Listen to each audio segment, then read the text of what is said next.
Because you don't need 20 friends. You just need 3 motherfuckers, and you can take over a country. Okay, that's what we're confused as Americans. We think we need all these motherfuckers. You give me 3 bad motherfuckers, and you're finished. You understand me? You're fucking finished because we got each other.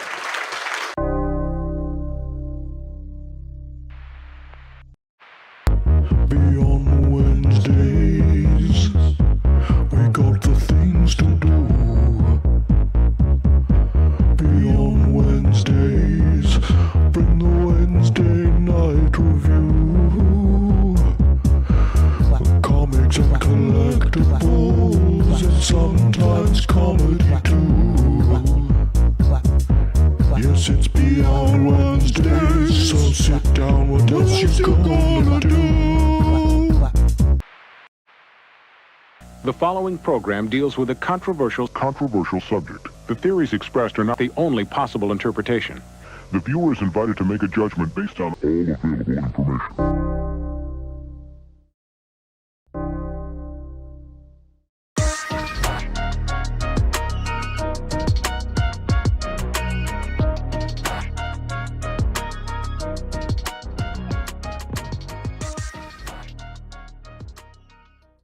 What is going on, everybody? Welcome to another Wednesday night here on Beyond Wednesdays.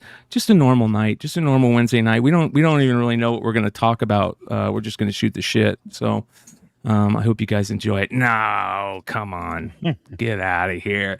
This is an excellent show tonight. We have an excellent guest. I think I'm going to say that I'm probably the most excited person on this panel tonight. Totally. Look at Hood. Hold on. Definitely you. Hood, you're a sellout, bro. What are you talking about, man? It's not a sellout. Start glazing. Let the glazing begin. Yes. Oh my yes. goodness. Ready. But real quick, I just want to say thank you to all the supporters of the channel. You guys know I the last couple months have been absolutely amazing here, and you guys have really showed support. I'm hoping that before San Diego Comic-Con, which is about a month away, we'll be around the 10,000 sub mark. We're at 8,700 right now, which is amazing, and I can't thank you guys that watch it enough, and I can't thank these guys that are on panel with me enough for making this show happen. It's really amazing and it's really fun, and I look forward to every single show that we do. So again, thank you so much. Make sure you hit that like, subscribe button if you're not subscribed. And ladies and gentlemen, one of the most iconic where's Yi with the sign? Iconic artist in the comic books industry, prolific, you name it, Legend. and Hood's favorite artist, J. Scott Campbell. Scott, how you doing, brother? Yeah. Hey guys, I just got back from the beach. Who's ready for some bikini beach party? What are we doing? Ready for some bikini blind bags and fun? My hat's Dude, that's a great hat, dude. I think these are for kids. I don't think it fits right, but hey, there's Spidey though. You know what are you gonna do? So how's it going, everybody? One of the hardest working men in comics is at his warehouse all day today. I am. Getting ready for a pretty big drop that's getting ready to happen this Saturday, July 4th, 250th birthday of the United States of America, and the J. Scott Campbell Marvel Swimsuit Special Blind Bag drop. And for those of you guys that don't know, celebrate, right? oh yeah, let me take everybody into the matrix here real quick. This is pretty special, and it's going to be amazing. If you guys want to check the link is in the live chat and in the description and all that stuff. Make sure you go over there and just add it to the J. Scott Campbell store should already be added to your favorites list. You know what I mean? Screensaver, yeah. The staple. Yeah. So this is pretty epic right here. This is 12 total covers. Is that what we got here? There will be 12 completely unique covers. Wow. And I revealed 2 of the original images. Tonight we're going to reveal a 3rd, and that's only the halfway point of all of the original drawings that have been done for this set. So, and then there's variations on those as well. So there's a lot of fun that you guys are like. These are not going to be boring. you're gonna, and we displayed, of course, the ratios of the print runs. So you get a pretty good. I don't think anybody's going to get snowballed with one cover. They're all pretty spread out. So some are more rare than others, but it's not like one is like 50% of the run or something like that. So I think this is going to be a pretty fun opening process for everybody. I mean, I've been kind of eyeing the blind bag thing for a while. I think we might be one of the first like exclusive covers to do this. I don't want to say that for sure, but if not, we're certainly one of the first. And to me, it's just kind of a fun. We're always looking for fun ways to kind of change it up or change up the game. Of course, everybody's kind of been sort of trying out different things. Obviously, Whatnot's blown up the last couple of years. The surprise drops thing is a big right now. So we've been doing, this is like our 11th year of doing comic book exclusives through my store. So, we're looking for something to just kind of bring the excitement up a few notches and sort of keep it fun for everybody. So I hope everybody has a good time with this. We'll see. Yeah, it's going to be unreal. And did I catch, do you know how many will be available on Saturdays? Is there a count? We have the print runs. I don't think every one of those ones is going to be available that day, but certainly the vast majority of it. We have to keep back certain ones for, if there's problems, things like that. If people, it's always, you have to have a safety net to some degree. Yes. But it's our intention to we want everybody to go crazy and have as many as people want that day. I don't think it serves as much to hold back the majority of the bags. And we kind of want them to get out there in the public and have people start having fun with them. So, and that's really kind of been our thing. We're not, I know it's kind of big right now, and I'm not shading anybody for it. It's big right now to have like everything super, super limited to like, maybe sometimes just 1,000 or which usually works out to be hundreds because you always get damages. But we've always been sort of a bigger numbers, kind of like just so that more people can get their hands on. Now we do have some very rare ones in there. People are going to get very excited because there are some that are going to be probably under 1,000. You order 1,000, but you never ship 1,000. There's like about 100 that usually sometimes you have to trash because they're just damaged. But so there's definitely some rare ones in there. But there's also ones that like are a little more plentiful, so everybody can be a part of it. I don't think anybody's going to get excluded, but they may go fast as we're trying a new thing here. So we'll see how it goes on Saturday. This is definitely uncharted territory for us doing a blind bag. So it's going to be exciting for us too. So. Well, you know what, tattoo on there, bro? That's not even funny, dude. Look at that. Jesus Christ. Yeah, you gotta do Black Hat. People would be upset if I didn't do a Black Hat. Dude, that looks like you gotta start with MJ and Black Hat. You gotta. We're all waiting for it. Yeah. Man. And then they went and called it. They went and called it like Brand New Beach Day. So it's like it had a Spider-Man symbol. I was like, okay, yeah, I can't like not do the Spidey ladies, even though I did them last year. But. Yeah. Man, that looks so good though. No one's gonna complain. Are there? Yeah. So is it just? Bro, look at the cat, dude. Are you serious? This is always. Oh, go. What are you gonna say? Go ahead. No, is it like buy 1 through 5, or is it? Are they going to be packs? Like, can you buy 10 packs? So basically, there's packs. Well, yeah, that's a great question because usually we try to limit.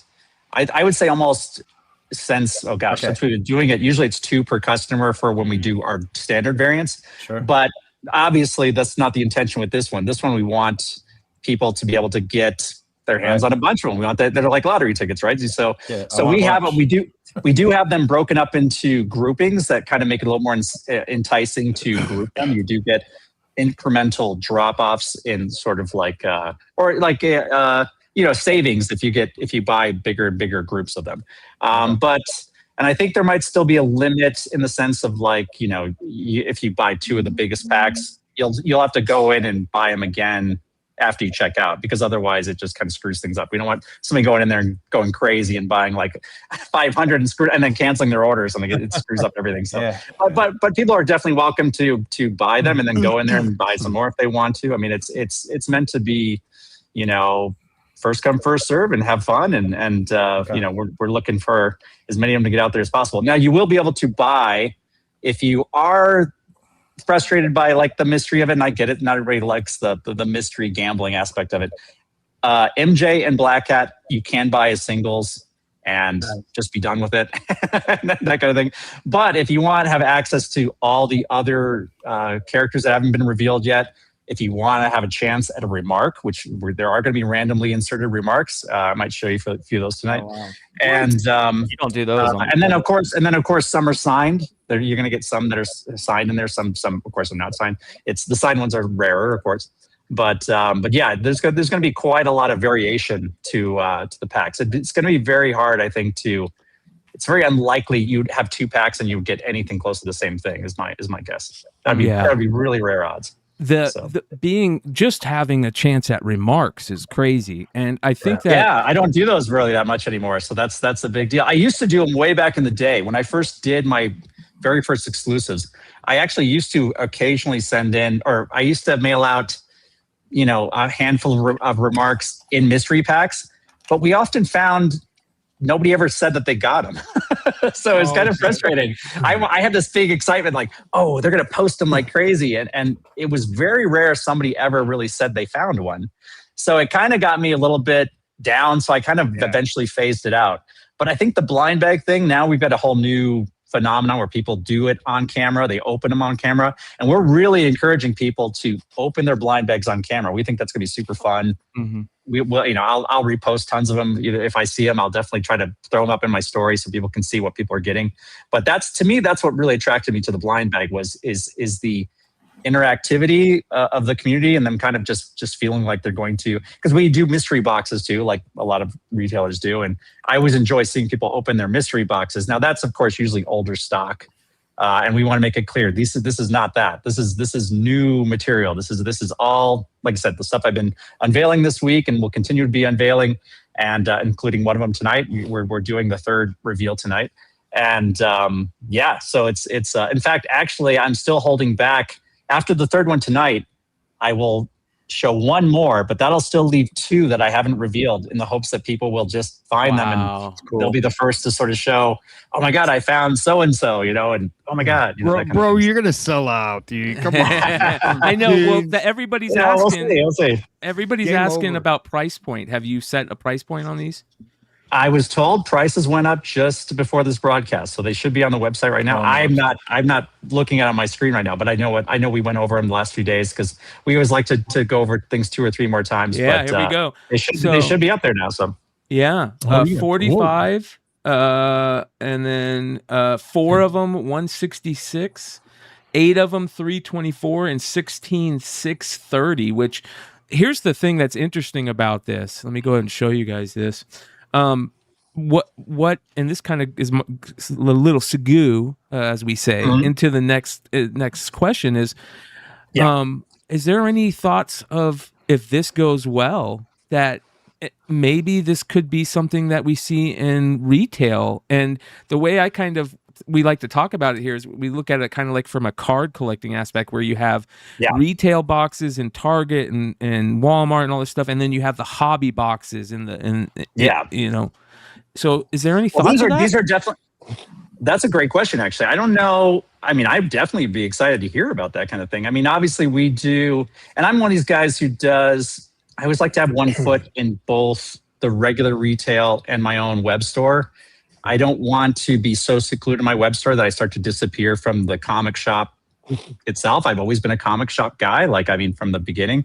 But I like the versatility that I can do these boutique ones, which is kind of what this is a boutique comic book. That's what this pretty much is. I like to think it's elevated in the sense that I can guarantee that the quality in these bags are going to be very satisfying to everybody. I don't think there's any junk in here. So that's why it's obviously a higher price point. It's price point in a exclusive kind of price point. But we did average out. There are people going to open these and get value that's way above, what that price is, pretty much, and we really tried to go back and forth to make the number as attractive as possible and still make it make sense for us, given that some of these numbers are going to be very low. A lot of the variants are going to be, like I said, in the hundreds. And then, of course, when you're talking about getting a remark, I mean, that's Yeah, that's that's gonna a be game ultra changer. rare. Those are going to be golden tickets, of course. That's Yes. Willy Wonka territory. But there's going to be. I mean, between when we were testing the mic, Brian, I drew another 6 of them. So like Wow. that's and I drew about 8 of them last night. So we'll see how many more I get. So I'm trying to crank out as many of them as I can, and we'll have a final number when we finally launch, so people know they can work out the odds. And we've also had multiple meetings over how we're going to collate them and make sure that it's as random as possible. We don't want people getting chunks of something, we're new at it, but we also know the pitfalls. So we're trying to be very careful about that. There's any make team sure that can, it's your team for sure. Well, I mean, I like one thing. I think I like.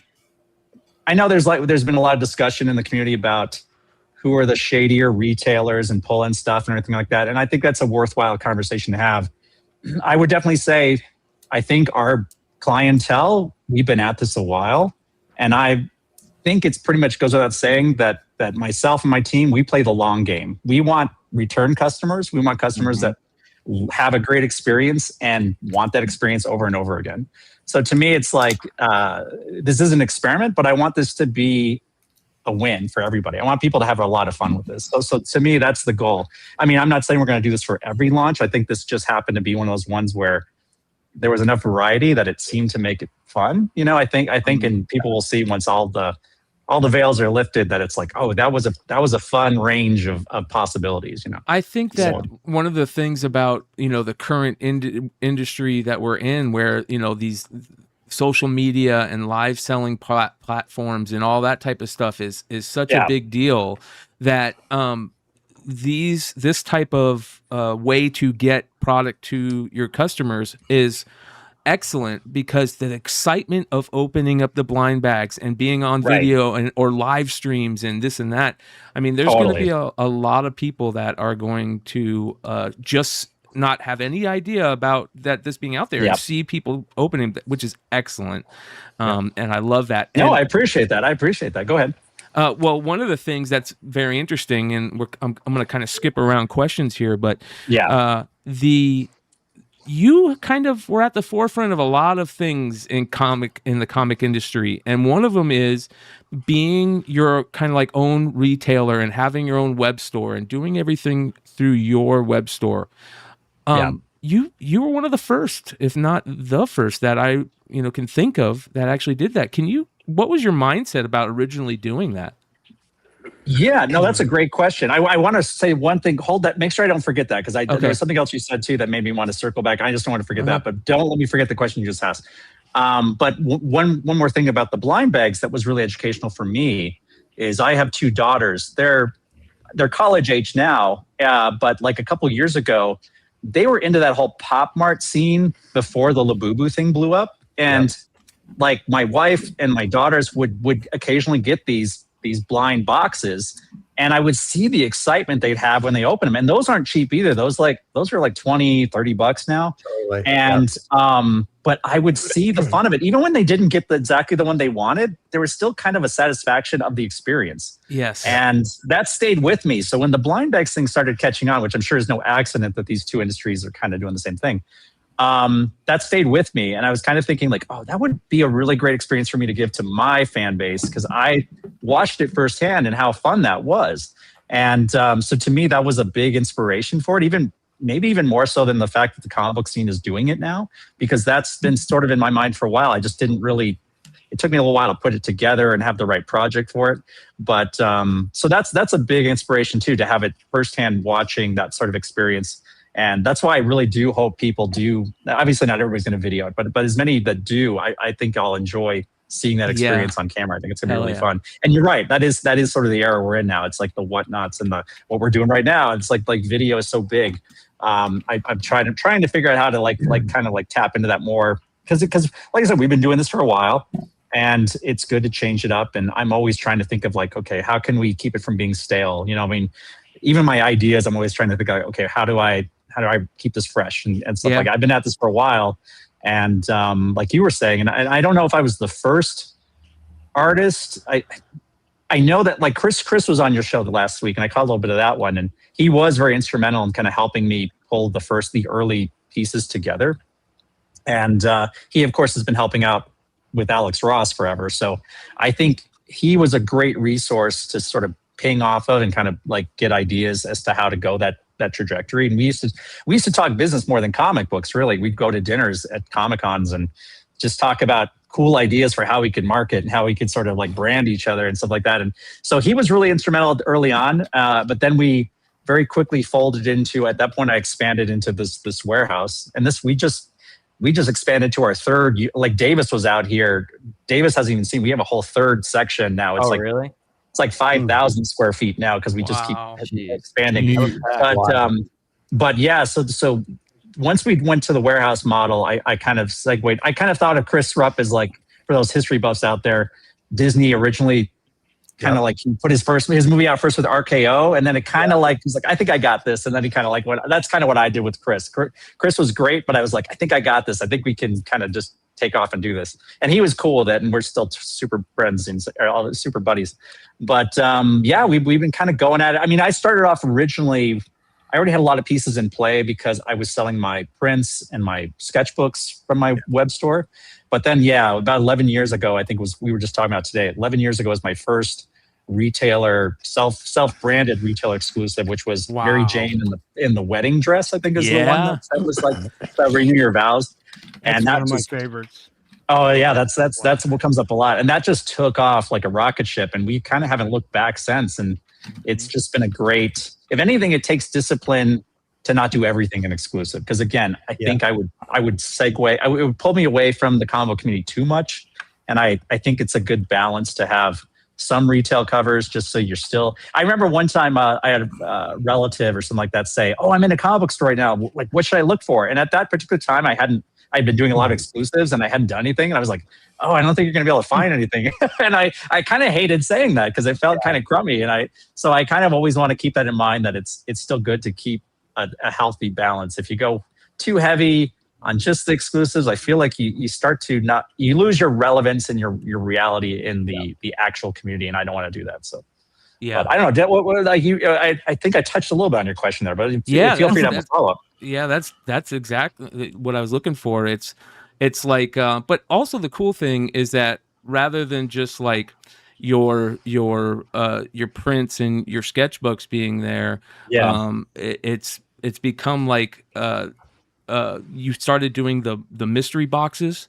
And the mystery boxes things is absolutely amazing as well. If you guys don't know, you can get like a mystery box at Scott's website, and you get signed books, you get all this stuff. Oh yeah. So it's much different than the blind bag, but I would suggest if you're going there for the blind bags, check out the mystery boxes as well, because man, I've been getting those. I think we've all on this panel been picking those up for a long time, and you know, a lot of people are retailers on this panel, and a lot of retailers you should utilize that as well, you know, as a place to source things, and that is like a game changer, you know. I don't think he gets enough credit for how elite the shipping is and the quality of just with a clear board and that little touch of the sticker where it's the COAs, all the backboard. And it just I appreciate that. It levels it up and it feels both sides. Like I never, that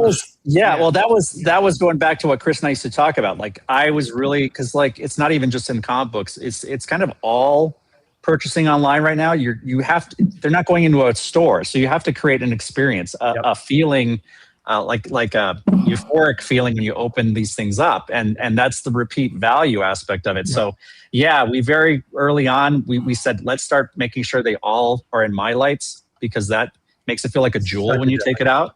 Like and let's be honest, sometimes certain companies don't print the best. But you put it in a my light, it's like 4K or something like that. It changes the game. And it's just like, and I appreciate the compliment, because the team works really, really hard. We really, Marilyn, who oversees the team here, quality is like our top priority, because again, repeat value. A lot of people in this industry don't. Yeah, maybe you get a quick buck, but if you burn a customer, man, it's like. And listen, we're not perfect. We have our bad days where something gets dented or something, but as long as your track record, your goal is to keep that track record really solid, you can stay in this for a long time. And like I said, we've been doing this for 11 years. I hope to keep going. Well, so I appreciate that, Hood. I appreciate you pointing that out, because again, it sounds better coming from you than me. Well, I got this one yesterday, and I was going to open it on the show, but I couldn't help myself but to open it. So, like the bag, the bubble bag, the cardboard. Right.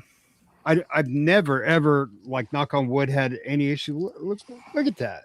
Oh, Are you serious? Oh my gosh. Yep. Are you And serious, that's and that's one of the rarer ones too, with the line art background. Yeah, like, and if I didn't get anything else, I would have been happy, dude. Like, look at that. Oh yeah, that's now we're at 1,000. That was 800. Yeah, I mean, I've dropped honestly, Ghost Rider. Are you serious? Yeah. Getting these books from you, like for so many years and stuff like that. A lot of what I do is comic books I sell. I try to sell collectibles, not necessarily like weekly books and things like that. And I had an absolute ton of autographs. And I mean, like, honestly, just full on whatever you sent. This is like an inspiration. So when people open up something from me, like, I got my little seal. I make. Oh, you do? Look at that. That's awesome. Wait, show like, show you the get stickers. So somebody already. Well, here's.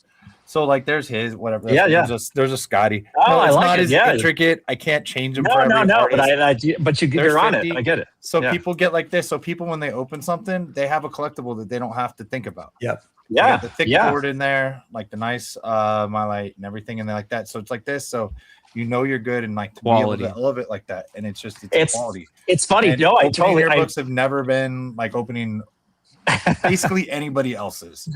I appreciate that, Sean. No, listen. You guys are I'm getting the glow up here. I appreciate it. No, that's. I need a roll of stickers, Jay. I mean, Scott, to like hit all my Campbell books. Only you can call me Jay. That's I accept it from you. Well, I dropped the link for the mystery boxes as well, if you guys want to check that out. But I want to kind of jump back and I want to ask one of the questions you probably get asked the most. But don't worry, we got some better ones coming. But I want to jump back to where did your love for comics and art come from?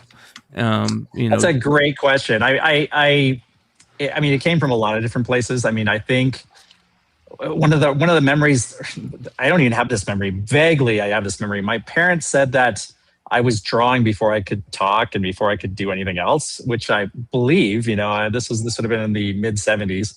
One of the earliest memories that I think blew their minds, and I can only go on their word on this. They said that reruns of Star Trek were on. I don't think I've ever told anybody this story too. So there's reruns of Star Trek on, and then mid-show, I asked my parents.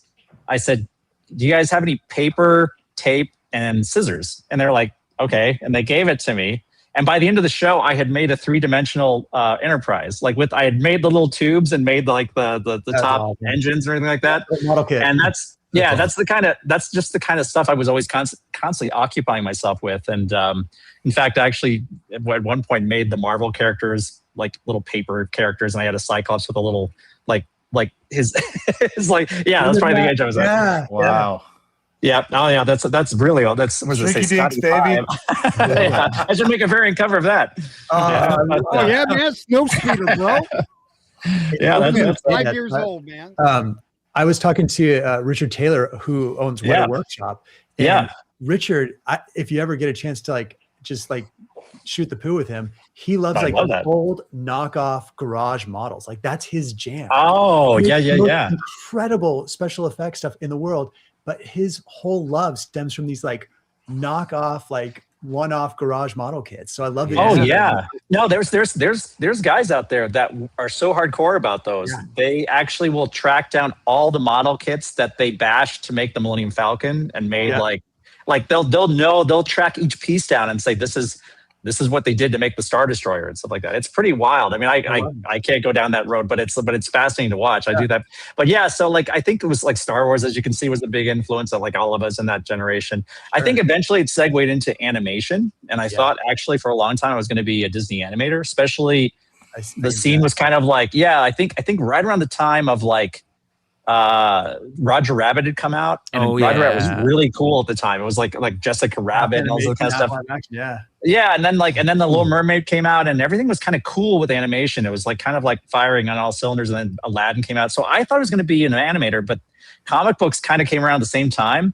Yeah. And it just kind of like, I never could get comic books out of my head. And while there's a lot of prestige and there's a bigness to animation, I liked the unique identity that everybody in comic books was. And at that point, McFarlane was breaking out, Jim Lee was breaking out. And I think it really seemed clear to me, oh, if I want to draw in my own style and actually like kind of be known for my name, like and actually what I'm doing, this is actually probably a little bit more my speed. So I kind of got all in at that point, kind of. And I think there was also too, and I have yet to ever find this article, but I swear to God I read this. It was around the time, because this was also the same time that Batman '89 came out. Yeah. Oh yeah.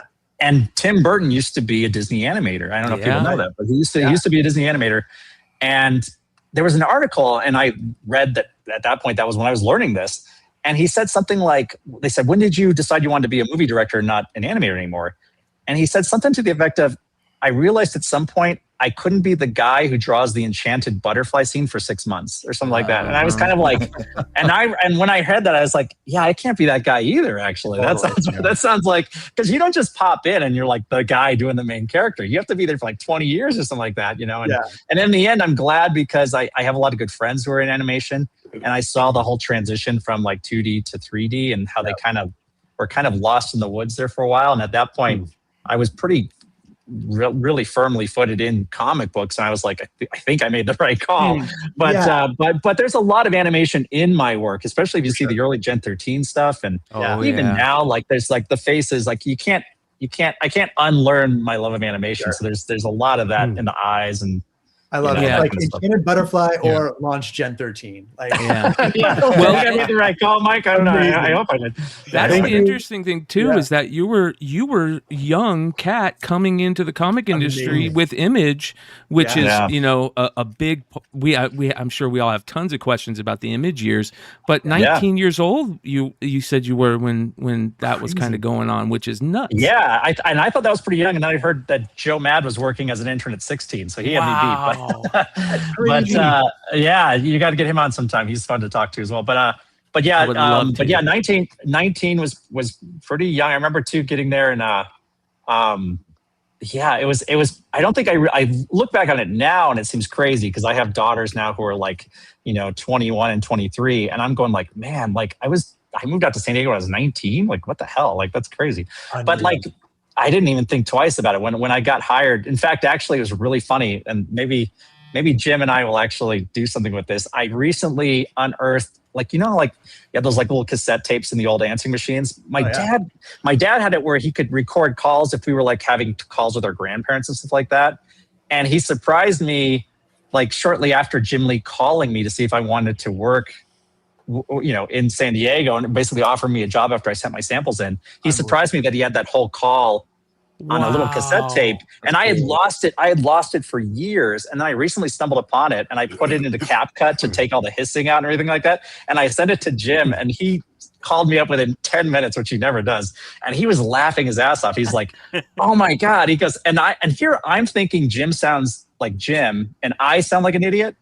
And then he's like, oh my God, I sound like an idiot. I was like, oh, you think you sound like an idiot? He goes, oh yeah. It's like, I'm telling you, like we have Xerox machines and we have a whole office here. It's really funny. But yeah, we were talking about how we need to do a YouTube where we're both listening and reacting, because it'd be so funny. But it's like, I actually have the tape. But yeah, I got hired at 19 and went out there, and I would say within about 6 months, I was already working on Gen 13 after doing pinups and stuff. It was crazy. Yeah, here's one. That was my first published work, actually. Yeah, my first published comic book work. Professionally, yeah. Oh yeah, that's mine. Yes. So, not the thing that Hood has, not the high school thing, but that was definitely. Well, we're definitely going to get into that. Yeah. I found this a long time ago. At a thrift store, and I guess you went to Hawaii. I guess yes.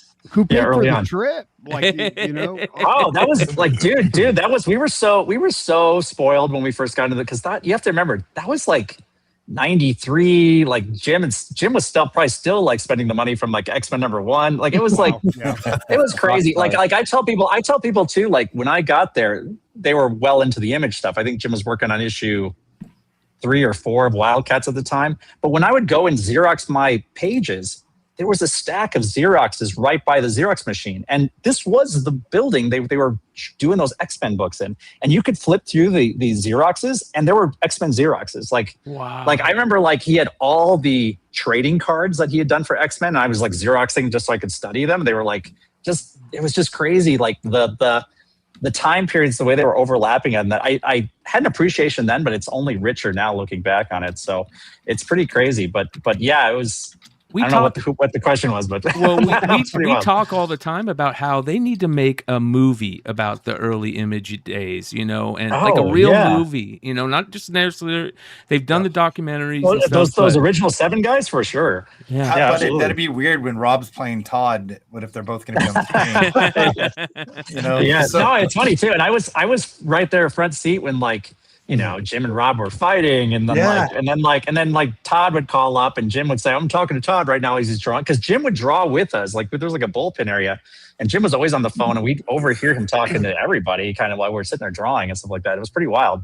And then Mark Silvestri was like that. He was still there, and he was just around the corner, and that was wild too. Because Mark he had these bulletin boards all along his in his work area, so he would have Cyberforce pages pinned up as he was building the issue, and it was so cool to just walk over there and just see the issue coming together, just up there. Some were inks, some were pencils, and it was so cool. It was I always tell people, like, I felt like I was learning from like a fire hose. Like it's like too much information. I couldn't process it fast enough. It was like I was learning. Like it was also weird too, because at that point I had been told I was the best artist in the room for 19 years. And then I walk into a room and you're instantly the worst. It's like everybody in the room is better than you. But I didn't mind it. I loved the challenge. I loved seeing, looking over Jim's shoulder and seeing him build a page. He demystified it in a really great way, because I put it on such a pedestal that seeing him build his figures and kind of like how he pulled it all together. I still to this day, a lot of my process is his process, because I saw how he did it. Like he would just block out the shapes, and then he just build the character, and it wouldn't be detailed. You've seen him on videos now. Yeah, he probably does it very similar. But it's just funny. It's like he would put as much detail as he had time for. So it would be a simple figure, and then he'd keep detailing it, and keep detailing it, and keep detailing it, and doing more shadows and more cross hatching. But that was only how much time he had. And it's like if he didn't have that much time, you didn't get as much of that.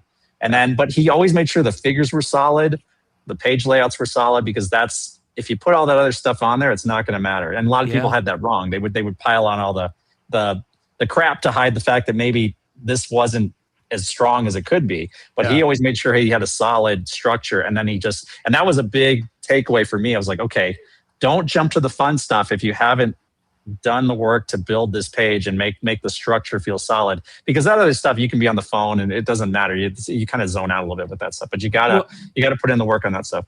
Well, the other thing is that, you were doing interiors at that time. Like there's what do the Gen 13 and Danger Girl and Spider-Man, and do you ever have any thoughts of maybe doing interiors again and doing some type of project where you do? I definitely miss it. No, I definitely miss it. And there's even recently something kind of came up again, and it's not out of the picture that it might still work out, but there's some back and forth going on. But it has to be Spider-Man. Come on, let's. I don't know. Marvel needs you. Who's Spider-Man? No, I'm definitely getting into an age where I have certain bucket list things that I thought I would circle back to that I'm surprised I haven't yet. And it's like I got to start going like, oh well, when is that going to happen? And it's kind of. But interiors, I will say this. It's definitely a young man's game, because life just gets complicated as you get older and older. And when I was doing interiors, it was like every day and late into the night, weekends. Because I was so obsessive about how good I wanted it to be. Yeah. And your life takes a beating sometimes when that happens. It really is just like, because I miss the process. I have Scott Doonbeer who puts together lots of these artist editions and was my editor back in the day. He's always so complimentary of me and so always saying like, oh, you're one of the best storytellers I've ever seen. And coming from him, that's a big deal because he's such a connoisseur of everybody historically. And I'm not saying I believe that, but he always says that. And I always appreciate when he says that. So to me, I do miss the process of it, but I do not miss the stress and the sort of just the burden it puts on family members and these kind of things. That's really what it comes down to. And unfortunately, it's funny. People say, "Oh, you're such a great cover artist," and stuff like that. I have to say, I didn't realize a cover artist until I was already doing it for 5 or 6 years. Yeah. I wasn't thinking of myself as a cover artist. I was thinking of let me do some covers until I figure out what I'm going to do next as far as an interior project. And then I just kind of kept being asked to do covers. So I was unaware I was becoming a popular cover artist because it wasn't in the vocabulary and it wasn't something. At that point, I think Adam Hughes was doing a lot of covers on Wonder Woman, and that was sort of perceived, oh, Adam's doing more covers now. Yeah. But I didn't think of it until suddenly it was hard to walk away from all of a sudden. It suddenly became a thing where it's like, oh, well, now I have to really think about it. Can I walk away from covers? Covers they were in a digestible, sane way of making a living versus comic book interiors, which kind of, you have to be a little crazy to do them. Honestly, that's kind of what it comes down to. And so I think for me, it's right? Like interiors. You have kind of a passion about doing interiors. You have to have a passion, and more so even now too, because I was making pretty good money in those image years and stuff like that. Now, I think you can still make money with it, but you have to be really savvy about it. Like if I was to do interiors again, especially if it was on my own, I definitely would have to look into the crowdfunding thing. Not because I would need it to fund the project, but I think it's the only way to sort of have it financially get the enthusiasm to make that investment of time comparable to what I'm doing with covers. And unfortunately, I just have to think of it as a business now because I have this warehouse and I've got people here and I can't keep them waiting for me to do something. So, but that's a long-winded answer of saying that it does still stay as something I do think I will do at some point. I do think I will return to it. Maybe not in any kind of regularity, but I do think I think there's definitely still some interiors in me for sure. I just don't know quite what that's going to materialize as. And I do think it needs to happen probably in the next, 10 or 20 years, because I think, I am starting to wonder, like, I don't want to be in that Quentin Tarantino thing where he says you start to suck at a certain point. what's that thing where he says he doesn't want to do more than 10 movies because everybody at a certain age he thinks doesn't do good work. Yeah. So I'm trying to make sure I'm not, I don't want to be tapping on the shoulder and say, it's not looking too good anymore. You were talking about your fundamentals and how important the fundamentals were, but like early on, and we're going to go into the time capsule stuff. Your art on those time capsule and those yearbook pages were absolutely unreal, man. I mean, like, I appreciate that. Yeah, I totally skipped. Which it's funny. I don't mean to interrupt, but you're right. I totally skipped one of my biggest influences, which was Mad Magazine, which is what you're referring to in those. Like the first time Hood showed us that and talked to us about this, that's what I instantly said. I was like, you got it right there. Look at that. Here, I'm going to show this large. I was like, you could have been a Mad Magazine artist day one. Yeah, man. I would have loved that. In fact, actually, it's funny. My trajectory with Mad Magazine is really funny because I think of Mad Magazine as my first comic book, honestly, that I bought. Sure. Yeah. Because I was at a grocery store. Because when you're a kid, that's all other. He's my absolute hero. Mort Drucker is like. Yeah. There's a few faces on my Mount Rushmore. Art Adams, Mort Drucker, probably one of the Disney animators.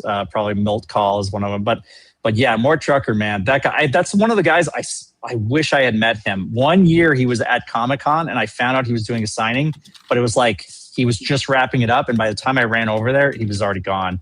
And I've never got to meet him. But God, most of my early drawing was trying to figure out his style, and that's what those time capsules were. That was that was. And now, by the way, that was the first comic book I found. It was the Empire Strikes Back or something like that. Yeah. And and it had Alfred E. Newman as Yoda on the cover. And I was so into Star Wars at the time. I was like, told my parents, I was like, what is this? And I like flipped it through. I was like, oh my God, you can draw like this? This is like, it's like the character, but they're funny. Like it kind of blew my mind. And I don't think I was that familiar with caricature really, but he totally changed the game for me. And that was another one of those like styles I developed. In fact, actually, I even because I did those time capsules under J. Scott Campbell. So when I first got hired by Jim Lee, I flirted with the idea. And if you see early advertisements, it says Jeffrey Scott. And the only reason I did that was because I thought I had already started this identity as this Mad Magazine type artist. I thought maybe I should separate the two or something like that, which is silly in hindsight. But actually, too, in that swimsuit issue we were talking about, the very first stuff, Jim liked that stuff enough that he said, could you do caricatures of all of the guys at Wildstorm? So if you look at the very last page of the Wildstorm swimsuit issue, is that what it's called? No, it was before Wildstorm. Homage swimsuit issue. Homage, yeah. If you look in the last page, it's kind of like the time capsule where I had to kind of draw. But that was tricky because I didn't know anybody yet at the studio, so I was kind of just going by photos. To do a good caricature, you kind of have to look beyond the photo and kind of remember them moving. I like to draw from like 2 or 3 pictures of them because you'll get an expression that's maybe not the one you're thinking of. But that was a big. I can still kind of draw that way actually, and it's kind of funny. I will bring it into my comic book work occasionally. In fact, actually, in this book called Wildsiders, I did. I kind of leaned a little more into this, and all the main kids kind of had a look of each. They had a celebrity influence, each one of them, kind of like where they kind of looked like that. So I kind of brought that back in a little bit. So I talked to your dad, and he told me that because first of all, you get enough crap. I don't think he gets enough credit. Hold on, Hood. You got to explain. My dad will love this. I thought Scott was your dad. No. Just your daddy, all right. No, who's your daddy? Your dad. Hey man, you're a beast, dude. Like so awesome. Explain when Hood came to us a few years ago, Scott, about these time capsules. It felt like one of the coolest finds, and we as fans and collectors, because we were getting high school annuals and looking for them to take them out. I think bought like 3 of them and didn't get any time capsules. He was pissed off. I ordered one from Utah. On the back of it, it says high school, but I got a new copy. Oh, wow, 1993. Right, that would have been the year. There's nothing in it. I tagged all the stuff that I thought might be what he was talking about and drawings and everything. I spent $120 uncirculated yearbook. Oh my gosh! X-Men annuals, high school annuals. There are people that collect yearbooks. Isn't that funny? Yes. They just go around like it's kind of a funny, quirky thing. But no, what those were I worked in the school newspaper, and I did my caricatures as like movie reviews, and I also did some of the stuff is in this book, strangely enough, called Time Capsule. That's like a art of book from me from a certain period of time. And actually Richard Starking's a famous letterer who worked on that book, he decided to call it Time Capsule because we had done this interview and then it sat on the shelf for like a really long time. So the interview, when it came out, was already like 10 years old, which is kind of weird. So he goes, it's kind of like it's a time capsule. And I was like, funny you should say that. I actually did this other thing. And then he put them in that book. But at the time I was working on like I said, my school newspaper, just looking for any reason to get art in there.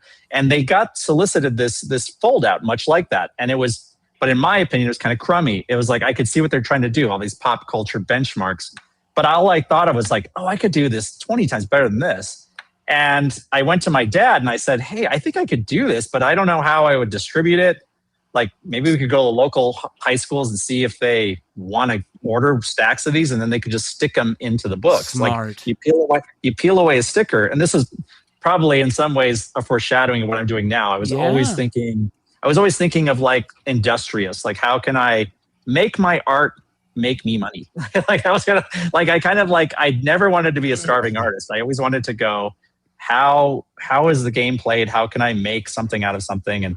And my dad did help me put those together. We did 4 of them. I did 2 of them while I was in high school, and then one the first year I was out of high school, and I was literally finishing up the 4th one, like looking at my watch because I had to go to San Diego to work for Jim Lee. Like that's how that last one came together, with a lot of late nights, because I was like, I have to move. I'm not going to be here to finish this, and then we have to get this packaged up and sent out because I had obligations. We had orders. And then all those other things my dad does, Hood, those are kind of, he just takes the old material and kind of does other things with it, and that's cool. No, it was great. I learned a lot. I learned a lot of stuff. He likes to talk. He probably loved that you asked him these questions. I'm sure my dad was very much. He said you won't get a lot of credit for something like this, but the amount of research that you did, he went out and got magazines of I bought like stacks of like People magazine because I needed photo references. This was pre-internet, it was like, or internet was very early on. So in fact, actually, even when I first worked at Wildstorm, you would go to like Barnes and Noble and stuff and go to those remainder tables and just buy reference books of all kinds of things because you never knew when you needed to draw a battleship or World War II guns or something like that. Thank God I've been able to get rid of all that stuff now because it was just taking up my bookshelf space. Yeah. Thank God for Google. But I remember Jim Lee, even way back in the early day, he goes, when you go to the dentist, look around at all the equipment. You never know when you have to draw a dentist scene. I was like, yeah, I guess he's right. But now, thank God we can Google a dentist scene and we don't have to like memorize everything. So in those early days, like you bought a Laserdisc player. Your dad said you bought it in 1990. What was the whole method around like to help your art? Like what was so important for you to have? So I had won this Nintendo contest, which Davis, of course, knows this one. It's like this Nintendo contest where I designed the ultimate video game where it was. And then they gave me, it was like a cash prize. I think it was like $2,000. This is like 19. That doesn't suck. This is 1987 money. This is pretty good. Sure. That's a lot of money. And I immediately, I convinced my parents, I was already making a pitch. I was like, listen, I can put this towards my college, but I think I'd be better served if I go out and buy a Trinitron TV and a Laserdisc player and some Laserdiscs because I'm going to study animation frame by frame. And this is the best way to do it. Smart. And that is what I did. I bought a lot of the animated DVDs and you get these crystal clear freeze frames, which is a big deal at the time. Back then, VHS ones would go like, they'd flutter if you tried to freeze frame it. And Laserdisc was just the way to go. And I was like already kind of a nerd about like, I like the best sound systems and I bought the best screen and all that stuff. So I bought that stuff. Oh, and then I also ironically bought a Sega Genesis, which I'm sure Nintendo wouldn't have been thrilled about. But so that was when I was on my animation journey. So I didn't really use it to develop my comic book work. I did it to sort of like try to again, kind of just kind of get a leg up on because I was taking animation really seriously at that time. But that kind of fell away and I still enjoyed Laserdisc until DVDs came out. So is it Raiders of the Lost Ark or Back to the Future? Which one is your favorite movie? It kind of goes back and forth, but I think in recent years I've kind of settled on Raiders of the Lost Ark. I think that's kind of it. But Back to the Future is like nipping at its heels. It's like right there. Your dad said you recorded the whole movie on a cassette tape. Wow, you really did talk to him. I told you, I talked to him. Right? We gotta get the questions you don't normally get asked. Questions that you hadn't been asked before, right? Sure. I mean, I hope this is interesting to people. This is a deep dive. People are loving it. I because again, we would do these long road trips. Classic, pile into the Winnebago and the family truckster and drive across country. And I would record like the movies we liked that we ran into the ground already at home, and then like we could play the audio in the car, and we were all entertained. This is what passed as entertainment back then. That was one of the best stories I heard because like families today, you don't have that. The kids are that's true. Everybody's out there separate. Every summer what a way to we're going connect somewhere. With the whole family. Camping. No, totally. Story. No, I agree with you. That was a magical time. Again, people don't. I mean, it sounds like old man talking about the past, but yeah, no, the 80s was it had it going on, man. 90s too. 90s are pretty badass. One of the things that again I think that you were at the forefront of was the variant comic book cover, and there's something that we talk about a lot on this channel that I think is one of the most underrated collectible in comics, and that is the Gen 13 variant box set. Which, like, such a great idea. Where did that idea come from? And talk a little bit about the thoughts on. I wish I could take credit for this kind of stuff. This is not the kind of thing I would ever think to pitch to anybody back then. This is the kind of crazy stuff Jim would come up with. Yeah. I remember too at the time. This shows you how far we've come. I remember he talked about. I'm thinking when we do Gen 13 #1, we do 13 covers. And my first question was, how's the printer not going to be confused? like I was like, now, of course, I don't even want to think what a printer has to think now. But back then I was just like, that sounds really confusing. Like, how are the right book's going to end up in the right places? Or it just seemed like really like, wow, that's really complicated. But once we got rolling, that's true. But once we got rolling with it, I think, I know how to draw one, I think was my idea with the little grunge and which I still don't know if it's debated if that's the first sketch cover ever, but I think this a lot of people say the Panic, the old school Panic one, but I feel like this is the first version of the actual sketch cover for what it's meant for, you know. Right, and it's not on sketch paper because that they did upgrade to make it more suitable for artists, which I think was a good improvement. That one was on the regular paper, but we did use our blue line boards at the time. Love that. I think I pitched the Brady Bunch one because I always had this stupid Brady Bunch shirt I always wore. And look, it looks like our broadcast right now with all the squares. And then I did, but yeah, a lot of these other ones, they just kind of like we just spitballed and came up with them. The Gen 13 one looks like Pulp Fiction.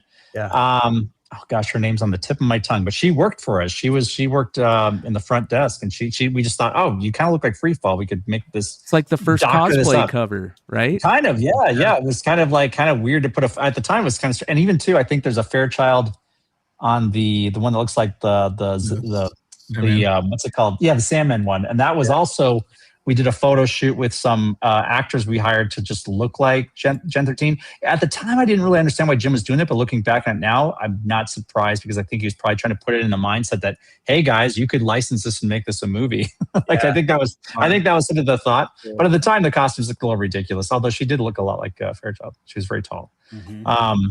And then the Janet Jackson one, which oftentimes people they often doesn't mistake that as me, but that's of course Jason Pearson. And but we told him we said we wanted the Janet Jackson one, and we told him what we wanted it to be and stuff. I think that cover is one that I want to key in on because it is such a major cover for that set. I mean, it's one of the top 3 covers everybody talks about, and it was just such. Sure. And of course, Jason passed away a few years ago, way too soon. You know, obviously. Of course, there's a lot of body bag fans. He was a cool dude too, because like he would sometimes call me up out of the blue and want to ask me. Like he introduced himself to me, which was really cool at the time, and I, at the time, was aware of how he was popping off and stuff like that. But maybe because I think he wanted to pick my brain because he was going to be doing some Gen 13 stuff and wanted to. But he was always super cool dude, and I was super tragic and bummed out when he passed away. I hadn't really talked to him in years, but back then we used to talk semi-regularly, which was kind of cool. And Adam Hughes, who shared a studio with him, I know Adam Hughes a lot better than Jason, but they were in the same circles. And thoughts and prayers out to Adam. Every time we talk about him, we want to make sure we get that out there. You know, it sounds like from what I'm hearing some encouraging things. I hope that's the case, because it would be great if this is something he can just tackle and move on from and get back to doing what he loves. Yeah, absolutely. Yeah.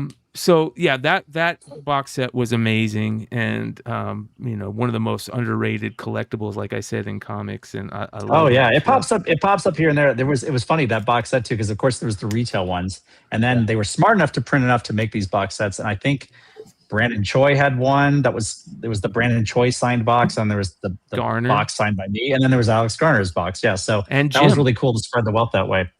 There you go. I couldn't remember if there was 3 or 4, but yeah, so that was really cool that they thought that far ahead with that stuff. So yeah, but being in that time period, again, it ingrained a lot of things at the time. Like I said, I wasn't as instrumental as coming up with that idea, but it showed me what was possible. So it kind of taught me, being around Jim educated me to sort of like not be limited to like what you can't do. Like he was always kind of like doing so many things. I was like, gosh, everything's in play. Everything's a possibility kind of. And that's a great thing to learn at a young age, because you don't start building in these limited self-beliefs that kind of stop you from even considering doing things like that, Yeah, for sure. You talked about some of the artists that have inspired you. You talked, Art Adams and Drucker and these artists, but you've also inspired a generation of artists, and there is a huge, the newer generations of artists that got into comics and started drawing because of you and in your style. You have such a unique style. What are your thoughts on that? I mean, we love the artists that have the J. Scott Campbell style as well. We love Paul Green and John Royal, and there's just a lot of amazing artists that you could tell that they grew up a J. Scott Campbell fan. What is your thoughts on that? No, it's funny. It's kind of snuck up on me. It's definitely been more of a phenomenon in the last, I'd say, probably 10 years, probably most. I mean, I mean, David Nakayama is constantly being so generous and so gracious and always like saying like, oh, you're my favorite. And he's taken off. Like he was saying that before he really took off, and he's obviously just skyrocketing and stuff like that. So it brings me joy to see that, because again, that was, I was that guy like going up to get Art Adams to sign my books and trying to hope he didn't think I was annoying and all that kind of stuff. And, and of course getting to work with Jim Lee and all these heroes of mine and stuff like that. And no, I think it's very cool. I'm always flattered by that, stuff like that. I mean, it can be prickly sometimes because you don't want somebody copying you to the point where it dilutes. I remember Jim said this because Jim had his share of copycats in the early 90s. And he did say something that did stay with me, which was like, he said, well, the reason I sometimes have frustration with some of the guys who copy me too closely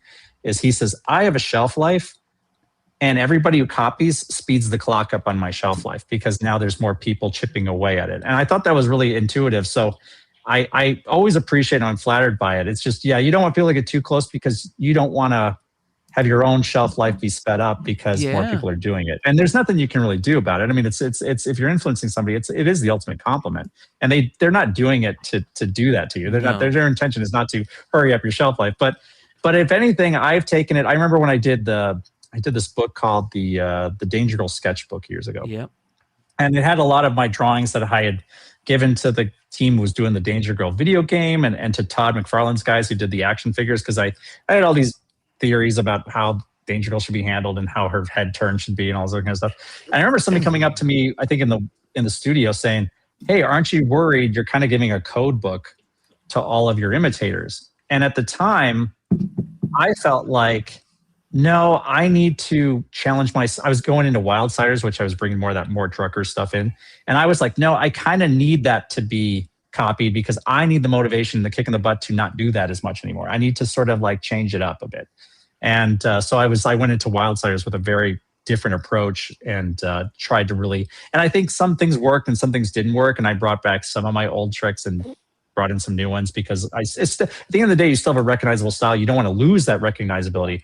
But I'm always trying to think of like these little micro decisions to say, oh, what if I did this? And maybe this is a little different. And you don't always notice it right off the bat, but if you look at something 5 years ago or 10 years ago, those incremental changes, you do see a difference, and you hope that it's better. But mostly what you're trying to do is just re-stimulate your audience so they don't kind of get desensitized to your stuff, because it's a tricky thing, right? You make a brand and you make a recognizable style because you want people to love it and want to get more of it, but you kind of have to always challenge your audience a little bit so that they get that dopamine hit of something new. Like that's a little different, or I like what he did there. That's not like what he's done before. I like that. Like that's fun. And like with the swimsuit ones, that's always a challenge too, because it's like, okay, how do you make a swimsuit piece interesting? With the Mary Jane I just put out and stuff like that. It's like you always want to come up with a hook. Like it's easy to say this is Mary Jane and here she's wearing a swimsuit, but I'm always like trying. Yeah. So like to me, it's like when I got the idea of the hammock and the hammock looking like a web, I was like, bingo. Like now it's got a hook. Like it's sort of something different, like and that was the first thing. That was the hook, and you hit it on the head, man, big time. It's fucking awesome. One thing, Scott, that I love that you do is when you put out a banger cover, it's the little incremental characters like a cat or a squirrel. Freckles. I love the freckles. That's Mary the first Jane's thing freckles. And the little ornaments on the bathing suit, the spider and the cat head and stuff. No, I appreciate that. Well, those are you don't want to clutter up. My God, Mama! No, I appreciate that. You don't want to clutter up a swimsuit piece too much, but that's like, since I don't do as many interiors, I try to tell stories whenever I get a chance with those little elements. Like that's what's great about those, like the apartment covers I've done with just telling a story with what's in the surrounding I'm areas. glad you brought that up, because speaking of Mary Jane and apartment covers, there was that great moment that is known as the fix, right? And that happened. This was one of my favorite. This was one of my favorite moments in comics. Absolutely, dude. It was it played out so well. Well, I mean, at the time I was like, "Is this too douchey?" I don't know, but I what I was trying to do, people who misinterpreted it, and it's understandable to be misinterpreted, but people misinterpreted it as like I had hurt feelings. what I was trying to do is I was trying to stick up for other artists who don't have my clout to tell other artists, don't do this. Nobody appreciates this. Draw what you want to draw, but nobody wants to be told they've been corrected. And again, especially, so to me, it was kind of like an education process to say, this is tacky, guys. And I'm going to show you how tacky it is by doing a caricature of how tacky this is. So like I'm going to correct your art, kind of, and be very condescending about it and say like, oh, like that was the, and I appreciated that a lot of people got it. Obviously not everybody got it. It's the written word.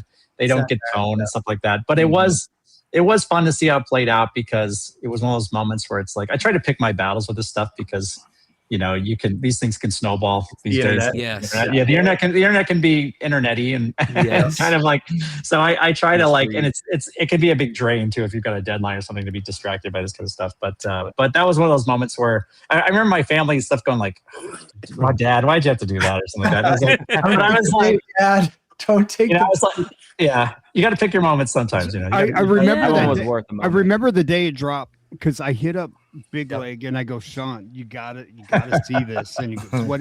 He goes, well, what is this? And I kind of had to give him back. And then he calls me back up. He goes, shit, I think I like him even more now. Well, I like to think it showed a little of my sense of humor, because that's the fun thing too about the modern, the modern days. You can kind of show your personality a little bit more, and then when people can know your personality, they can see it in the artwork. They go, oh, that's why he interjects these little things in his artwork. That's his personality coming through. They can see the artist artwork connection, which I think is kind of fun. So, and you didn't have to go over the top because it's already iconic artwork, so it had already won before this guy. This guy's picking a losing battle. Like, how are you? Well, you're really going to change all the fans' minds by the way that thing gets done. And I appreciate that, Leg, because that was the truth. I have a thick skin about that cover. People love that cover so much, right? And the reason people pick on it is because it is so famous. You're going to get everybody, like if people don't even know who I am, are going to have their opinion about it. So that's when you've created something that's bigger than the typical thing. Yeah. So and the people who love that cover, I mean, Sideshow just did a print of it. I think it sold out in like seconds, and that's not typical for Sideshow prints. That just shows you that every time we go back to the well with that thing, it's and we did the one with we did the one with Mary Jane and the kids and the family as a kind of a callback to it last year. So great, yeah.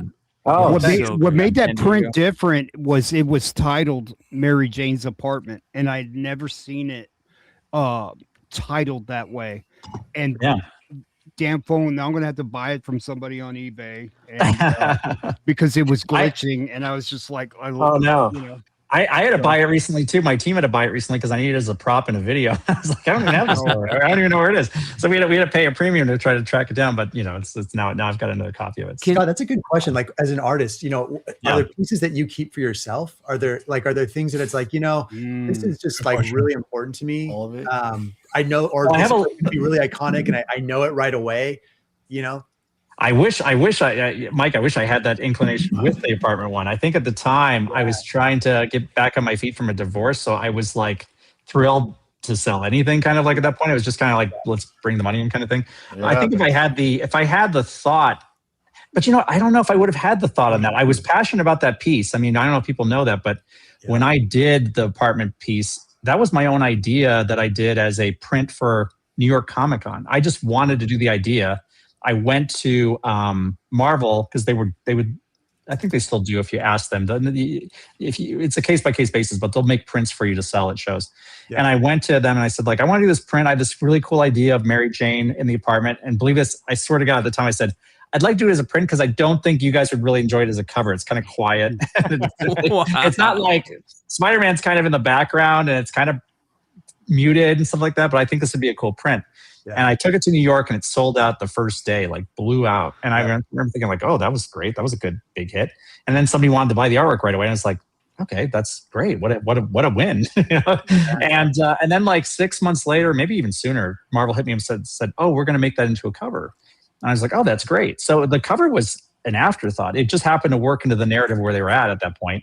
And then they followed up with me and I did 2 quick follow-ups with Black Cat, with the shirt, and then Kissing Spider-Man. So that became like my holy trinity kind of covers that people still bring up to me to this day. But that just kind of came up, and I couldn't tell you at the time that either of those were like going to be this big thing. I mean, in the case of the two Black Cat ones, they're kind of minimal covers. They don't have a lot of background, and they needed them quick. That's why. I mean, Todd McFarlane tells me this story all the time. He tells other people too. When he did the Wolverine with the claws, or Batman, the famous Batman one, both of those had to be done super fast, and he had to come. That just shows you. And that's the other thing too. You guys got me thinking.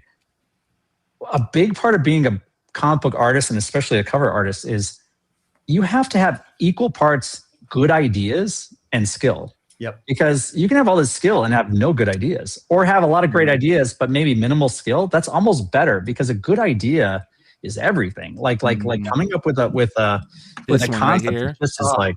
I know. Do you still have this one, Scott, or have you sold this one? I love this cover. I think that one flew out the door. we have a big buyer who has a sweet spot for a lot of the characters I do, and he's pretty quick on the draw when I do certain things. So I think that. But this is a perfect example. That was a callback. In fact, actually, they came to me and they said, I even said, well, do you guys want it literally like the one where she's in the shirt? And they said, well, no, but we wanted to call back to that. And I actually had to send them quite a few layouts, which I normally don't do, because we couldn't quite nail the tone, because they weren't really being straight with me. If I was like, well, did they hook up? Or like, I didn't really understand. I did a couple that were kind of more like rom-com like covers, and they were kind of like, well, no, like he's mad at her that she has his shirt. And I'm like, is he mad at her, or is he like mad at her? Company mad or what? Yeah. Like we had so many conversations, and Nick Lowe actually had to send me a photo of himself going like this. Like, and I was like, okay. Dude, that's awesome. Because I literally couldn't tell. Like I was like, well, wait, like he really wouldn't care if they really hooked up. But is he really that corny and that much of a little kid? Like, you took my shirt. Like I was like, that doesn't work. I was like, I even told myself, I don't think I can draw that, because that just doesn't seem very cool. But we finally worked it out, and it kind of worked out. But that took a lot of back and forth. So. That's a perfect example of like those cool ideas that we were talking about, which, absolutely. Can you talk a little bit about your peers that work with you on your covers, especially your colors, Nia Rufino, Sabine Rich, Ula Moss? Like, talk a little bit about them. Yeah, I've had a lot. It's funny.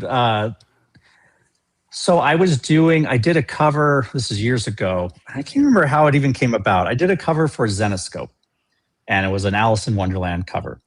And the writer, Raven Gregory, I believe, he said, oh, I've got the perfect colorist for this. And at the time, I was kind of a little bit in a colorist, like wasteland. I hadn't really, nobody was really my colorist at the time. I was like, okay, let's see what this colorist does. I'd never heard of her before.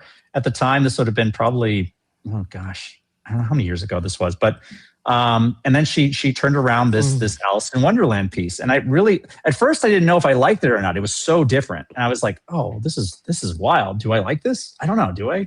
And then I looked at the next day and I was like, I think I kind of dig this, but I'm not sure if I like. It took me a while to it was so wildly different, and strangely enough, right around the same time, I was already developing a calendar where I was going to do for San Diego all of these fairy tale characters myself.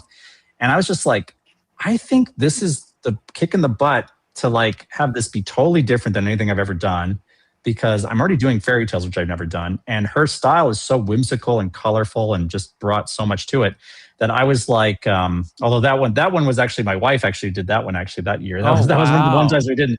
Yeah. So my wife, Tanya, she also does coloring. She's worked in animation for years, and she did the calendar that year, and she did an amazing job on it as well. But Nia did the first several calendars, and she just kind of, and then sometimes Nia she did a lot of work for me for many, many years. I think sometimes I feel bad. I feel like maybe I pushed her too hard, because she kind of, like a lot of colors, sometimes they kind of go through a burnout period and need to kind of step back. And she kind of had to step back for a bit, and I totally respected her for that. But I loved her style so much, I kind of kept trying to find it in other artists. And Ula Moss was another one that was recommended to me by Marilyn, who works with me. And she became a great fit for a lot of work. And then Sabine Rich was also kind of, I wouldn't say she was an understudy of Ni, but she was in those same circles, and she was trying to like kind of go up in the world. And when Ni kind of dropped away, I asked Sabine, I was like, do you think you could take on, at the time I was in a pinch and I really needed some covers done. And she stepped in and really just hit him out of the park. So it's funny, like between, like I said, Ni, Ula, Sabine, and my wife, they all do this style that is very complementary to the pin-up-y type of work I do. And I kind of think it's interesting that they're all women and they all sort of have this knack for really getting the sort of the softness and there's kind of a glow that they just kind of bring to things. They while they're all unique and different, I could easily point out all these like things that I can tell them apart from. They fit really nicely together. And strangely enough, they're all represented in the swimsuit covers I'm doing. They all the ones I just mentioned have all you've seen two of Ula's. The one I'm going to show you tonight is a Sabine. My wife Tanya did one. I'm not going to tell you what it is yet, which character, and then Ni did one as well. So you're going to actually get the whole spread this time. So, cool. But these days I do so much work that I try not to. It's great to have several colors because sometimes they're on vacation, sometimes they're at a show, and it's great to have options. Kind of, and that's the main reason why I move it around, because sometimes I just can't overly dump everything on one colorist and kind of burden them. They also take on other clients and stuff like that. So, but I've been very fortunate, and I also think it's really cool too because they're women, they do the makeup right and everything. Like it's like they always do these little subtle things that I think guy artists. I mean, I think I appreciate it, so I would probably bring it to my work occasionally when I color it. But they just have a knack for like really bringing out the beauty standards that kind of women look for in other women, and I think they bring that to the artwork, which is really great. Well, you brought up your wife, and we'd be remiss not to mention her because she's such a big part of not only obviously your life, but your work. You mentioned she does a lot of coloring, and I absolutely love your guys' social media and seeing you guys together and moments like this right here. That's badass. All right. I mean, you guys are always like doing cool those are Halloween costumes. One of our favorite things that we talk about all the time since you first posted it is you going to ghost concerts. And, I got into ghost just like a year ago too. I went hard. Like I got into it and I was like all in. And then it was funny, they were touring and my wife was actually the one who pushed for it. And she goes, we need to go, because we actually in your neck of the woods, we actually went to Arizona because that's where they were playing. They weren't playing at LA at the time. And I saw them in Tucson.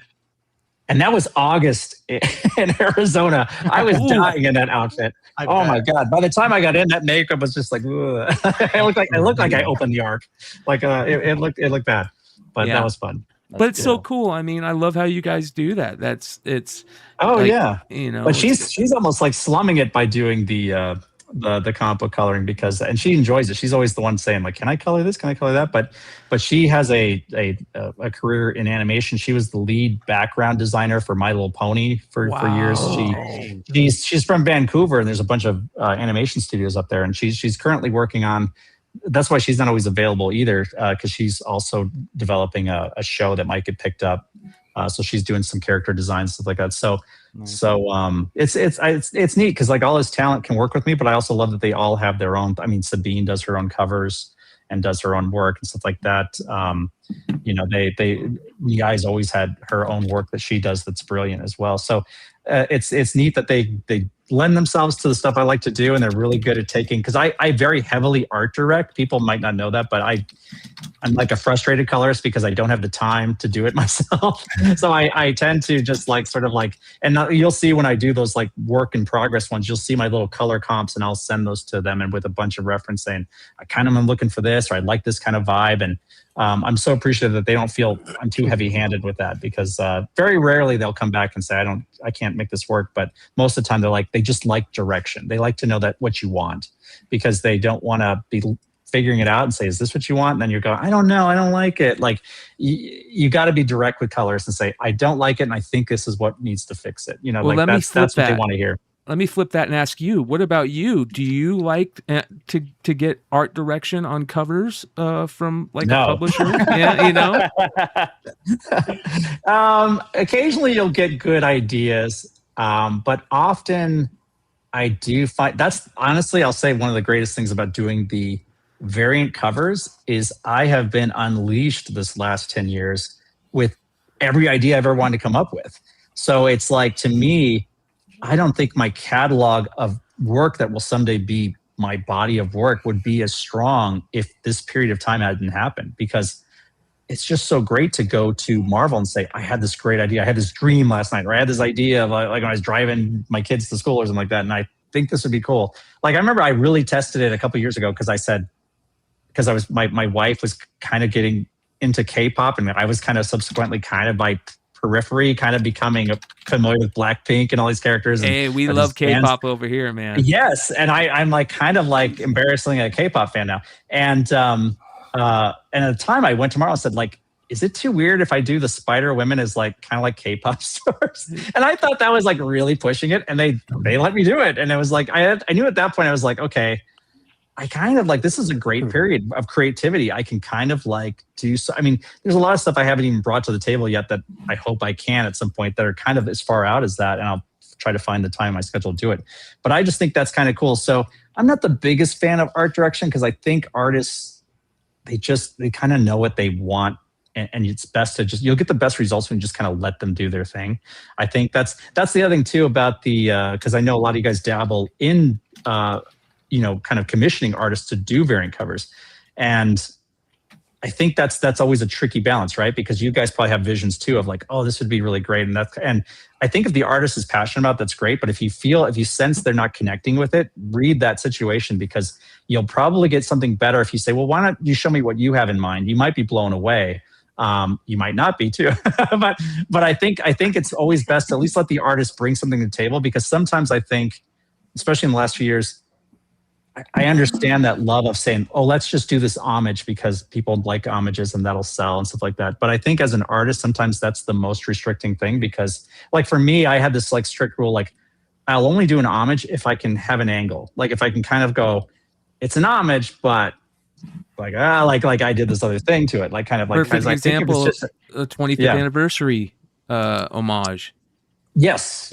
Like it's like at the surface, it's like you kind of look at that and go like, oh, the characters are all reworked. They're all like they're doing their own thing. It's a refresh, kind of thing. It wasn't. And I think that's kind of just an easy. Oh, I'm just gonna copy everything, and right. It's not really an homage at that point, Even too, if you look at like the one where like Peter and like there's that one where Black Cat's kissing Peter, and like Black Cat's like kind of like Peter's kind of leaning in and Black Cat's kind of bringing him to her.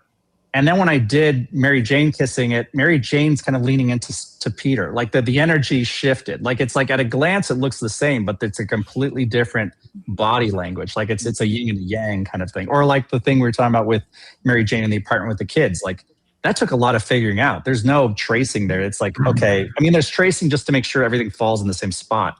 But it's like, to figure out the kids and how they're going to be placed. And that's took a lot, even more than the original cover to figure out.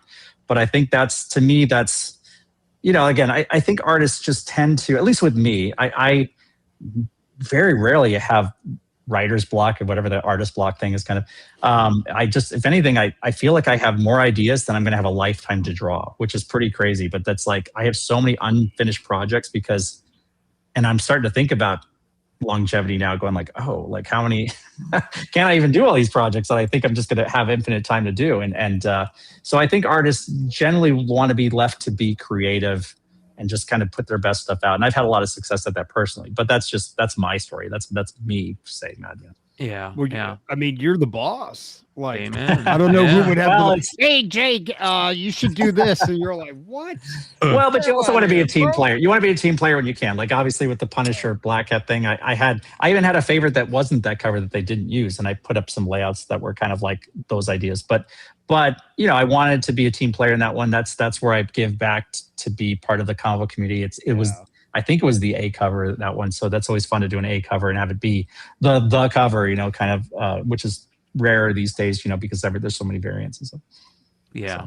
So. Well, speaking of variants, hold on, Brian. Can you show him that one cover of, because I wanted to ask Scott something real quick. Oh, about Sure. the Stormwatch one? Is that what you want to? Yeah, the Stormwatch.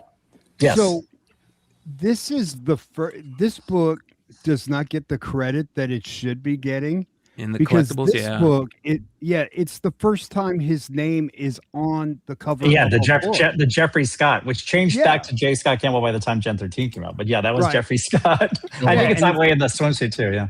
But I don't think anybody's picked up on it. The fact that that's the first time your name is on the cover. You know. Oh, that might be true. I never even thought about that. You might be right. That's what I'm here for. You know. Yeah. Even I haven't thought about that. I don't think I even have that issue. But yeah, no, that was my first interiors as a story. I think like I did a backup story. It's got a preview of Gen 13 in the back of it. So is that in there? Yeah. There's some lost pieces of Gen 13. Gen 13 is one of those ones. They did finally put out a book a couple years ago after it had been out of print for like 20 years. It was crazy how long it had been out of print, especially for such a big book in the 90s. It's so fallen away in the sense that like DC hasn't curated it to keep it alive in that sense. But they did put out finally a book, which I thank God was back in print. But there's some lost pieces with Gen 13 where I did promo pieces that I don't even know if they have the files for it anymore and stuff like that. It'd be great if they did an omnibus and we could find these files, because there were original character promos where they each got their own drawing. And then there was the Wanted poster back when it was called Gen X that none of these are ever none of these are ever in the there's a trade that has that. Yeah, they're never in the collections. Like with me, I'm obsessive about that. When I put a Danger Girl collection out, I'm like, I put all the Easter eggs and every little nook and cranny in there because I love having it all. It's that Laserdisc guy who always wanted all the bonus materials and stuff back in the day. So I do wish they would put out something with Gen 13. And also too, I think I somewhere have all the Xeroxes of Jim's layouts that he gave me for the first couple of issues. You would actually be able to compare and contrast like how I interpreted it and drew it, which is pretty Scott, I think that every single comic fan agrees with you that we need more Gen 13. Like, can we get more Gen 13? Is there any chances? They've tried to relaunch it. They've tried to relaunch it a couple of times, but I'd always see it and I was like, am I that guy who's going to tell them they're not doing it right? Like, you were to me, Gen 13, I told them this. I said, guys, Gen 13 is Scooby-Doo. Like, these characters should always just be this age. And it doesn't matter. The world changed. They're just, or The Simpsons. It's like, because if you try to age them, you've lost it. They're not those characters anymore. And I'm not saying you do that with every character. I'm just saying with Gen 13, it worked because now I'm not saying the character grunge is problematic because it just, nobody's like grunge isn't a thing anymore. But I think you could work around that like I actually did a short story for the anniversary of Wildstorm. This is going back maybe 7 years, something like that. And I did a short 3-page story where I did just that. Gen 13, or just Gen 13, but it was now. So like grunge was on Tinder getting dates and Free-Fall sees it and throws his phone. Like it was as though nothing changed. They just were now in now times, kind of like and then like I think Lynch was really like conspiratorial and was like watching a lot of Fox News and getting in fights with like Fairchild, who's more liberal minded. It was just kind of like what was happening now, but just through the eyes of Gen 13. And I thought I kind of was like, guys, I just gave you the blueprint. Now run with this. This is like what you do, because the characters would still be super fun. And do you feel that way about Danger Girl?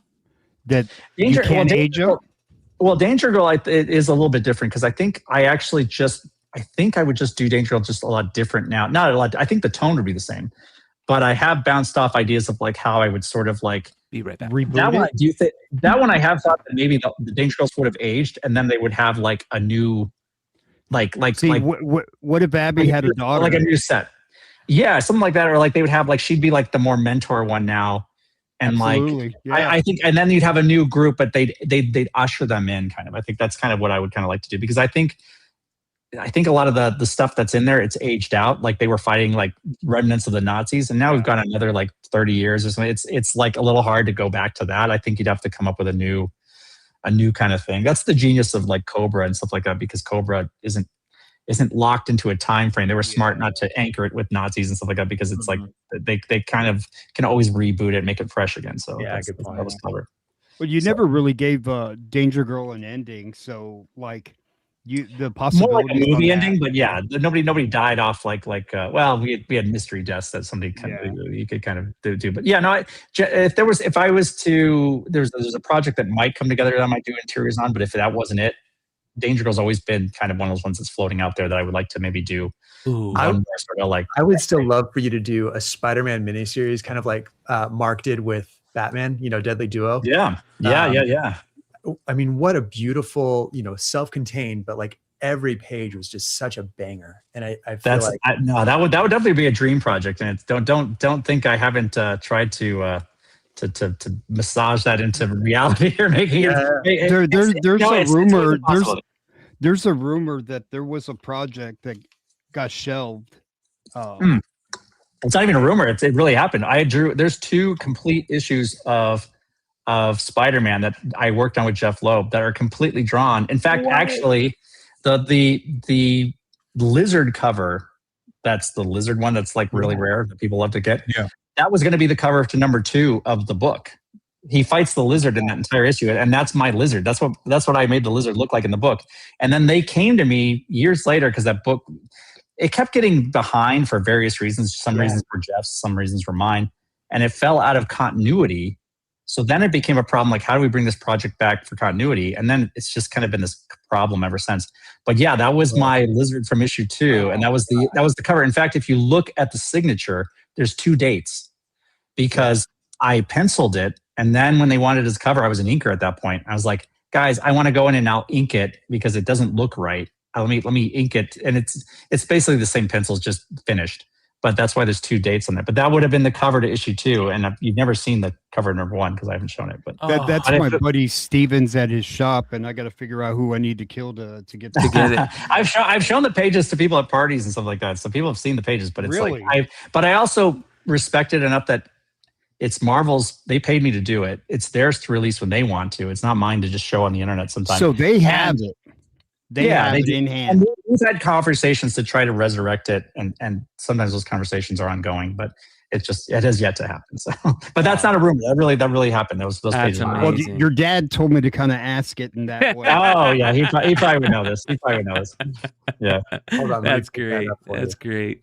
Well, again, I want to remind everybody the reason why Scott's here, other than just to hang out with us, which is amazing, but of course the swimsuit, amazing swimsuit blind bags are coming out. And Scott has a couple in hand, as you guys can see here. I do. It looks delicious, bro. It looks like a dreamsicle, dude. Look at that. I know it does. It's like a peachicle or like it's maybe it's it smells like a cocktail. Yeah. Scratch and sniff, man. And now I mixed them up though. I was going to open them in a certain order, and I mixed them up now. You got to open both. Yeah, now you got to open both. You're going to open. I'm going to. My fabulous assistant is going to try to figure out which one it was because she said she had the magic way. While she does that, this is one of the covers that has been announced. This beautiful Mary Jane in the hammock issue or cover, just gorgeous.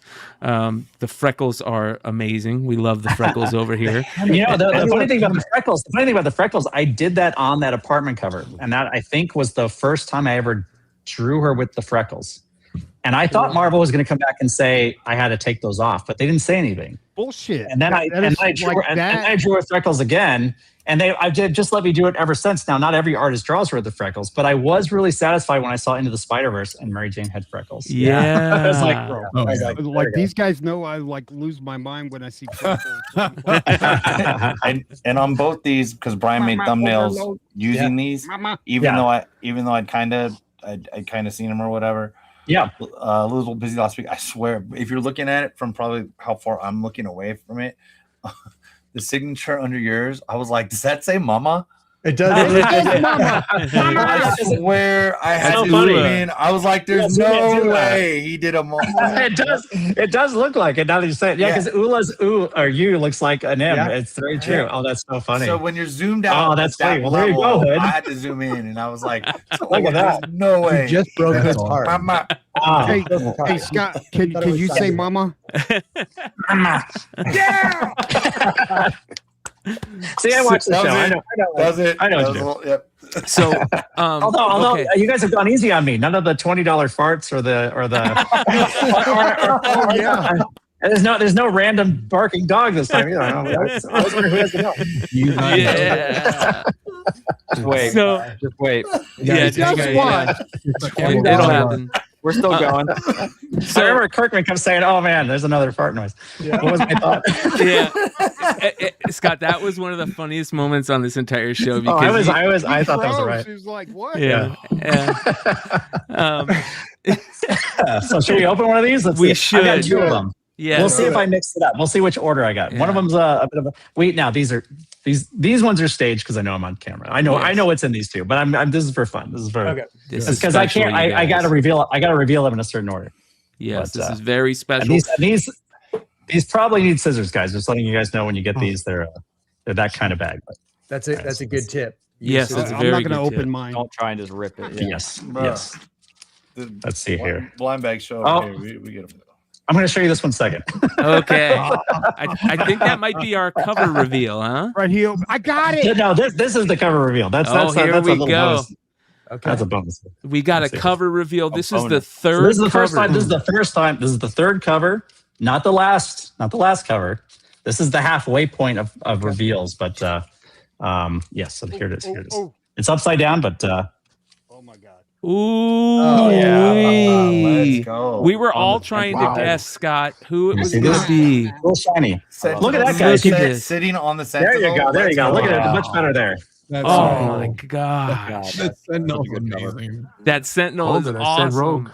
Yeah. And that's Sabine Rich on that one. So that's she went to Yeah, town the on colors on the sand. That's really J. cool. Scott Oh Campbell no, on that that's the water. It's a sunset. Oh, that's what I was actually No, curious. I It could- kind of looks you like know it what, I could be could a see- sunset sand, right? on this size I could see that, but no, that's in the Yeah. water, so it's a rusted I was curious Sentinel. about that. Yeah. Yeah. Awesome. Wow. Yeah. So good. That's so good. And then, of Yeah, course, she did an amazing who job doesn't on that. love Jean Grey, right? Oh my god! And there's some Easter eggs there too. She's got her Phoenix jewelry. She's got the Oh, yeah. now. If you look at the swimsuit, it's the X, of Yeah, course, and then the Yeah, X hook. so cool. Nice. So yeah, and I actually I know it's funny. I'm the weird guy who likes trade dress. So do we. I do too. I always think- I'm the same I way. always think a comic looks more like a comic with it. Otherwise it looks like fan art that like is in Artist Alley, and I just like it to look that way. And I even specifically asked, I said, guys, can I get the logos for each of the characters? Because I wanted to look like the swimsuit, the Sports Illustrated ones where they always have like a headline and like which supermodel is on the cover. So that's they were cool enough to let me do that. So each one of these has the logo of the character and then like a fun headline, like this one, the Sentinel Sunset. Yeah. But so yeah. And if you guys notice too, these blind bags, they are boarded with the seals, with the mylights. Luxury right there. So this is so you're getting brand. that experience when you pull it out. It's not raw. It's already That's awesome. nice. The way the way people expect them to be when they order from our store. So Yep. so you're gonna get that That's that so experience. Yeah, that's All right, one of the things. let's see what the other one was that let's see here. Oh see. boy!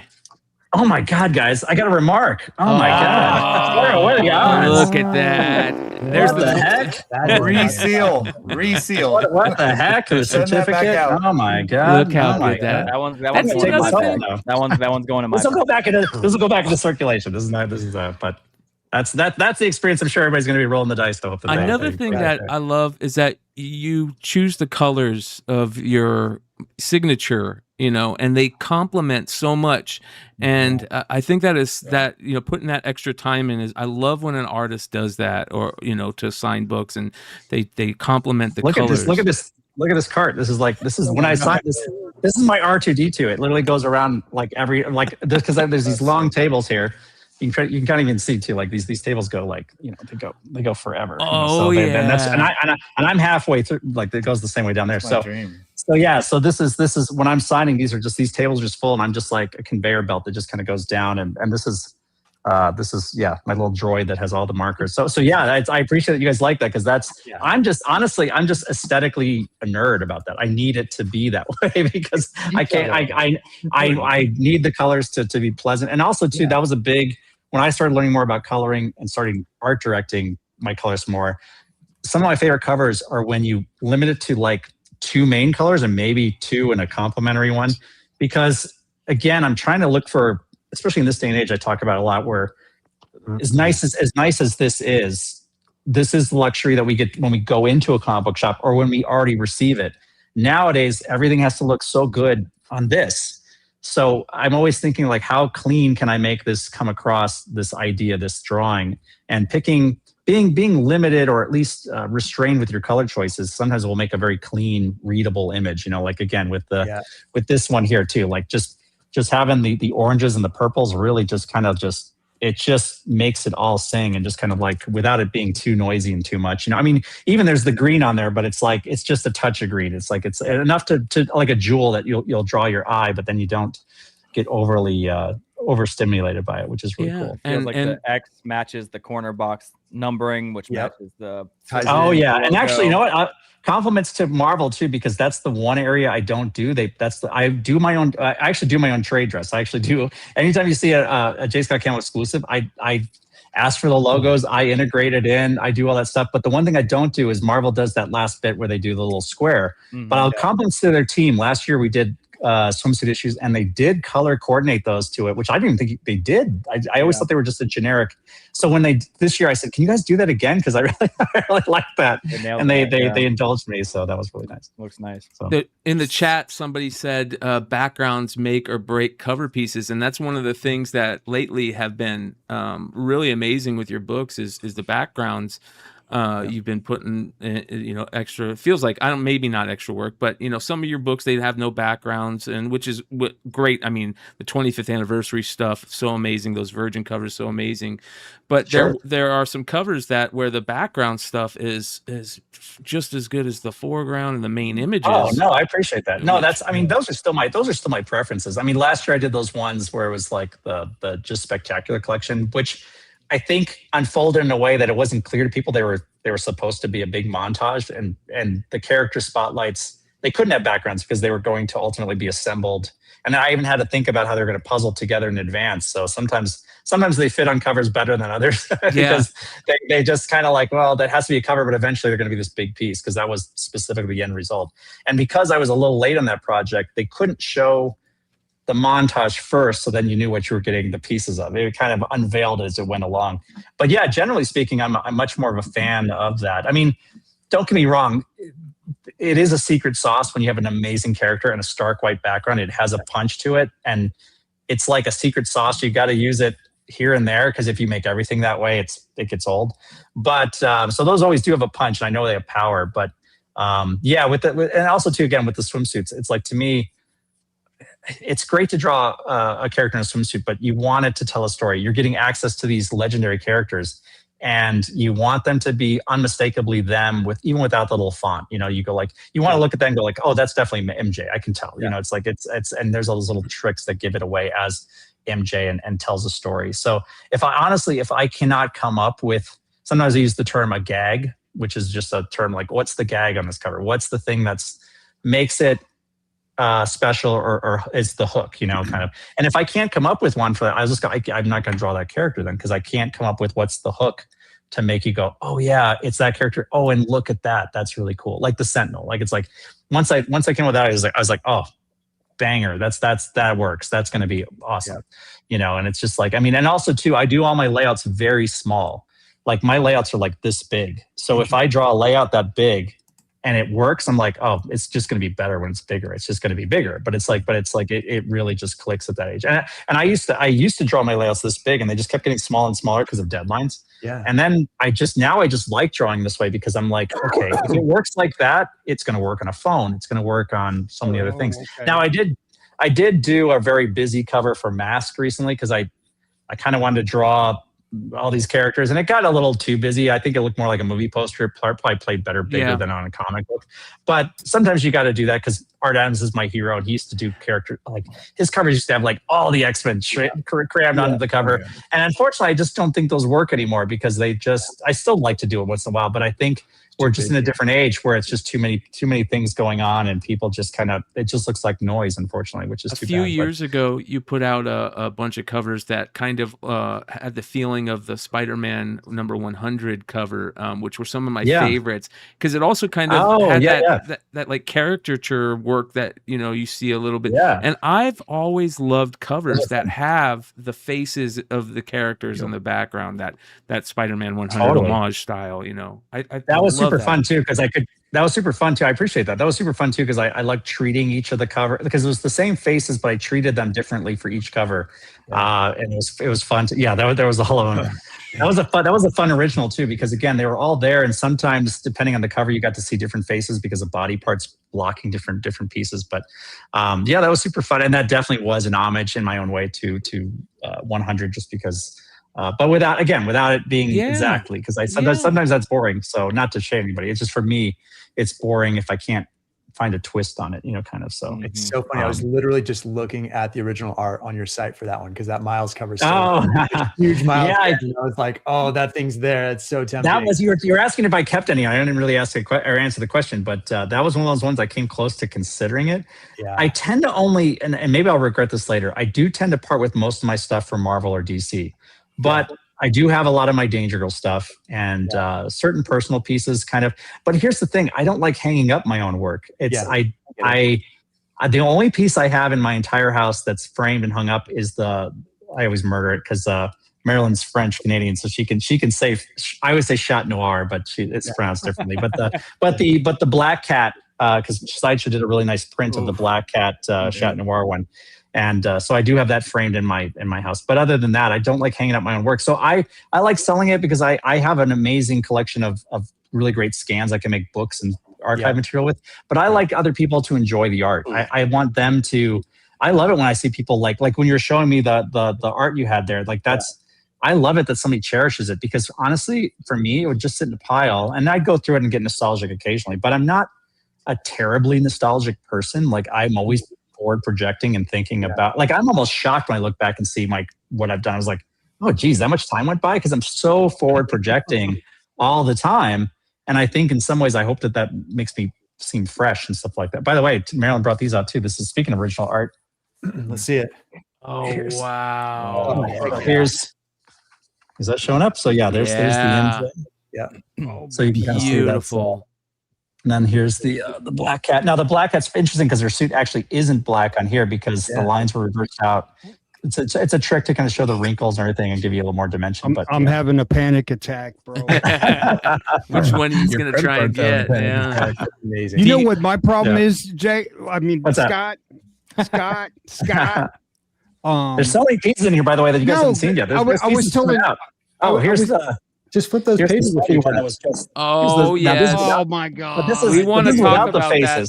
Yeah, we definitely want to talk about that one as well. Like there's 3 pieces in here you can't see. No, I was telling John because he posed a question. He goes, "What are you going to do with all your books? Like when you die, they're not going to go with you." Yeah, and I started thinking about it, and I started like, I don't think anybody's worthy of having my J. Scott Campbells. Like it's got to be buried with you, like King Tut. You got to just have it buried with you.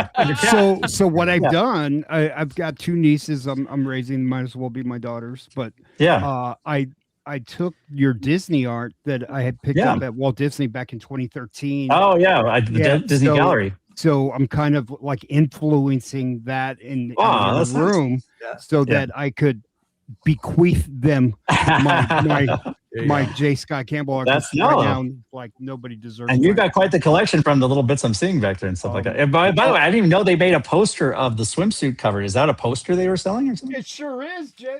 I don't even know these things. Look at that! Wow, look at that. That's great. Have it. Shout out to Steve at Most Wanted Comics. That magic. Yeah, that's right. Your magic covers are like the X-Men 2 with the perspective down. One of my favorites, like of all. No, that one really came out well. That was my wife who colored that one too. She did a really great job. It's the one where it's like the gold, gold X-Men, like the original one in the background. It's beautiful. No, it was the one before that. It was an X-Men cover. It was like part of 5 covers where each of the characters was showcased. Like, I probably honestly. Or the text, and I love magic so much, but at the same time when I did the covers, I was probably over. See, sometimes you can get a little carried away. Like I was probably a little overly carried away. I kept changing her outfits because I just wanted to have fun with like exploring different ways to do magic. But that Chris Michello outfit is still just like that's tops. It's so good. It's so good. I love doing variations on it and kind of like that's the one. That was really fun. Favorite. I love that so much. Yeah.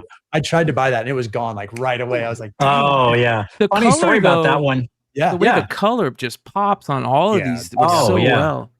Yeah, no, that really came together in a nice way too, with the reflection bouncing off. That was fun too, because like all 5 of those covers had a theme where like the X-Men letters were incorporated in all of them. And it was funny. I got a funny note though. That one actually, she was a little smaller on the cover, but because of the way I framed X-Men, it just said men behind her. And they said, "Can you crop in a little tighter? That looks a little funny." I was like, "Yeah, I guess you're right."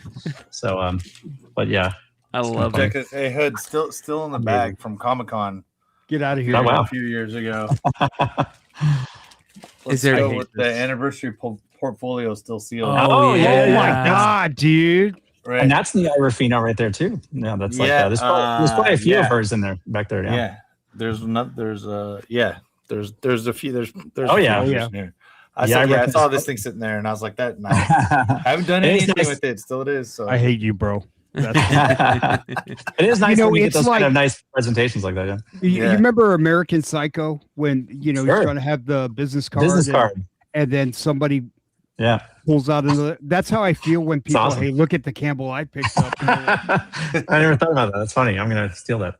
That's funny. So one of the things that we always do on the channel that we can't really do because we already know it, but I always like to talk about creator firsts and stuff. And we've talked about your creators first. I've got this list that I've been working on for 15 years, and because that's one of the things I collect. I love finding like creators rookie cards is what we call them, Sure. And so I want to let's see if you got them right. Let's see. So I've got your first published work is the Nintendo Power. Yes, that would probably be first like nationally published thing. I don't think there's anything that's before that. I've got the pinup in Savage Dragon 3. Yes, but I think that might have come out post Homage Swimsuit. Because I had sent it in, but then Eric got around to publishing it after I was already working for them, which is kind of funny because it was fan art after the fact. I've got that Homage Studio Swimsuit Special as your first published work. I've got the first cover, Inside Image number 6. Is that correct? Maybe. Is that so? That was like the preview book they would put out and stuff like that. It might be because it has the Gen X cover on it, right? That was before they changed the name. That's very possibly true, actually. Yeah, I never thought about that, but that's very because I didn't do any cover because I always think of Gen 13 number 1 as my first cover, but you're right, that would have preceded it actually. Yeah, that's it. Yeah, so I have that, and then I just we because you mentioned it tonight, which might be the first interior work on Stormwatch 0. But I gotta first interior story because I did have pinups and that would be like panel to panel kind of stuff. All right, or so first time name on the cover. Yeah, is there anything? I think we learned that too. Yeah. Is there anything out there that people don't really know about that was some of the early stuff that got published from you? I mean, the Nintendo thing, of course, everybody knows about. I could be wrong. I mean, again, Hood told me about the name thing. I actually even never thought about that. And again, Inside Image, I don't think I thought about that either. So I might not be the best authority of me, but no, I think you got it there. At this point, it's kind of been revisited a lot. In fact, actually, this is one of the rare times it's been challenged and I learned some things. But I think for the most part, that's it. I think kind of like, again, then the ball was rolling once I was at Homage Studios, and just the rest is pretty well known from there on out. There were little things that came around after that, but it's weird what fans and people collect, and I think that we always love like we said the rookie cards, and that's one of the things that I love collecting. What do you? Is there anything you love collecting? Is there anything that you're into? I know you said you're not a big nostalgic person, but we all kind of collect something here and there. Yeah, I'm nostalgic for other people's nostalgia, like not my own. I'm a big, again, because I didn't pursue animation, so I still have I love animation art, and I love the old Disney animation, that kind of thing. I have some cool prints. I have some prints I was really proud of that I acquired a couple of years ago by the guy. His name's Ivan Earl. He did all the background paintings for Sleeping Beauty, but he also, a lot of people don't know that he did a lot of California scenery art and did put in galleries for years. Look it up. It's really great. And it's because I live in California now. I wanted, when I moved back to California, I was like, I really want to get some of these prints, and they're really big seriograph prints. How do you spell the last name? I'm gonna murder this, but it's like it's Eyvind, but it's Eyvinde, and then Earl. Yeah, it's very unusual. I think it must be Danish or something like that. But if you look up background artist Sleeping Beauty, you'll pull up his name. And but yeah, look up his gallery work, his California paintings. You'll see they're breathtaking. They're so awesome. And he titles them specific locations in California. So one of them is Big Sur, which is really great because my family and I love our visit there and stuff like that. So, but it's interpreted. Yeah, it's interpreted in his style, and they've got such a magical, like they look kind of like, I don't know, like storybook or something like that. They're so good. And the internet doesn't even do it justice. Like it's like they look so amazing in person. Like look at that one. There's one where it looks like a grass with that one with the mist there was really good. Just beautiful. I mean, yeah, he does these really great trees. And again, when you see the trees, you can see the Sleeping Beauty aspect. But he only worked. That was his only movie. That was his only movie he worked on, and then he went off and did gallery work after that. It's so work at stylized. Disney. I love that stylized art. My art, and I've talked about this, and I think we're all kind of like this. Our art likes, kind of move depending on where we are in life. Yes. And I'm more. I push away more of the super realistic stuff, even though I really like it at some points. And now I'm more of like I'm fans of the really stylized art nowadays. Totally, and I think that's also AI is kind of like you can kind of do that realistic glossy look, but I don't think it's figured out how to do stuff like that. Or like Sveta, who you have on a lot, who I've become a big fan of. Like that's a great example of just a great graphic style look, and I think. It's almost like when photography came along and like all the artists started getting real abstract and Picasso and all those guys. I almost feel like AI is kind of pushing us all a little bit back to like something that it can fight against that look, because that looks unfortunately kind of just distilled slickness and just polished to a point where it's kind of boring. Totally. And I think like when I look at guys like we just pulled up there or stuff like that, it's like that's like even I'm kind of like going like, oh, where can I kind of like I even started inking myself a few years back because I wanted to get imperfect lines because I've had these great inkers, but sometimes they're so clean and so perfect. I wanted to get more dry brush in and just more textures into my black and white. You can see it in this book called Lineology where you can see the line art and stuff. I did these close photos because sometimes I just want that imperfect look. I want to bring a little imperfectness to it, kind of, and kind of figure out where. Sure. Yeah, exactly. So I'm actually weirdly chasing that. That's the other thing too. I learned from Adam Hughes too. Like Adam, like he was at a point where he had built up the detail so much that he was finding ways to pull it away. Like if two fingers are touching, he'll make that line go away. So it just looks like they're pressing so much, it's the line cease to exist, or like things like that. It's like, and so you start to, as an artist, you get to a point where now you've got here, and now you start to peel it all away and try to figure out what's left. What's the really punchy meat of the thing, That's perfect because I want to read some of the super chats. One of the super chats that was put out was from Dominic Glover. He says, I took your 2015 Schoolism Artist Workout and it shaped my career. For artists chasing your path today, what kind of art education matters most now? It's funny. I never went to art school, and and by the way, I'll answer this also knowing I should maybe take two more questions and probably wrap it up because it's getting late. I have my team. I have my team here, but I could talk all night. But I have my team here, and I want to be respectful to them. Yeah, I'll be yes, I'll be back. But as far as that question goes, here's the thing. It's funny. We toured Art Center because my daughter was interested in possibly going into art school, and Otis also in LA. And these looked like amazing schools. I'm sure the experience would be fantastic. But I'll be honest with you, I don't think the price. In this day and age, the cost is not. It just doesn't make sense because there are so many great art. I mean, I'm learning about art all the time on YouTube. I'm a freaking YouTube junkie. I'm always picking up tips.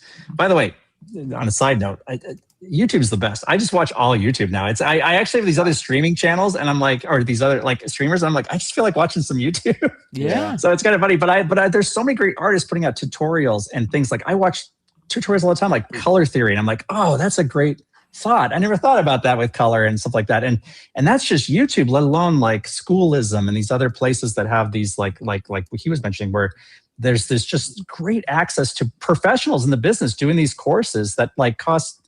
I mean, a schoolism subscription is like nothing compared to art school. But a lot of people I've learned don't like to sit in a room by themselves and watch a video. I'm one of those guys who does. But I've talked to my wife, and my wife says, I don't like doing that. I want to be in a class. I want to be interacting with people. So I realize I'm not everybody. So I don't want to dictate that. But to me, if you're the type of person, first of all, if you're drawing, you're by yourself in a room. And that's kind of part of it. So if you can do that, you can also watch a video by yourself in the room and learn this stuff. And it's so much more affordable. And also too, I think kind of like it's more on the cutting edge. Like I think videos are now, sometimes universities I feel like are a few years behind because they're teaching a curriculum that maybe made sense 10 years ago or 5 years ago. Yeah. So yeah, I'm in a weird spot where I think there's the online learning community is so robust and so strong right now with the material that's out there. I'm just a big advocate of that. But I also respect that some people just need that sense of community. And honestly, I was the one kicking my daughters in the butt during COVID saying, get outside. You can, you don't have to be in front of your computer anymore. We're done. You can, because my daughter got a little too used to being on her computer all the time. So I kind of had to push her to be a little more social. Yeah. So I see both sides of it. But as far as like the material, I just think if I was a young person right now, I would just be devouring the free stuff that's out there. And because it's great, there's a lot of really great stuff that's just free.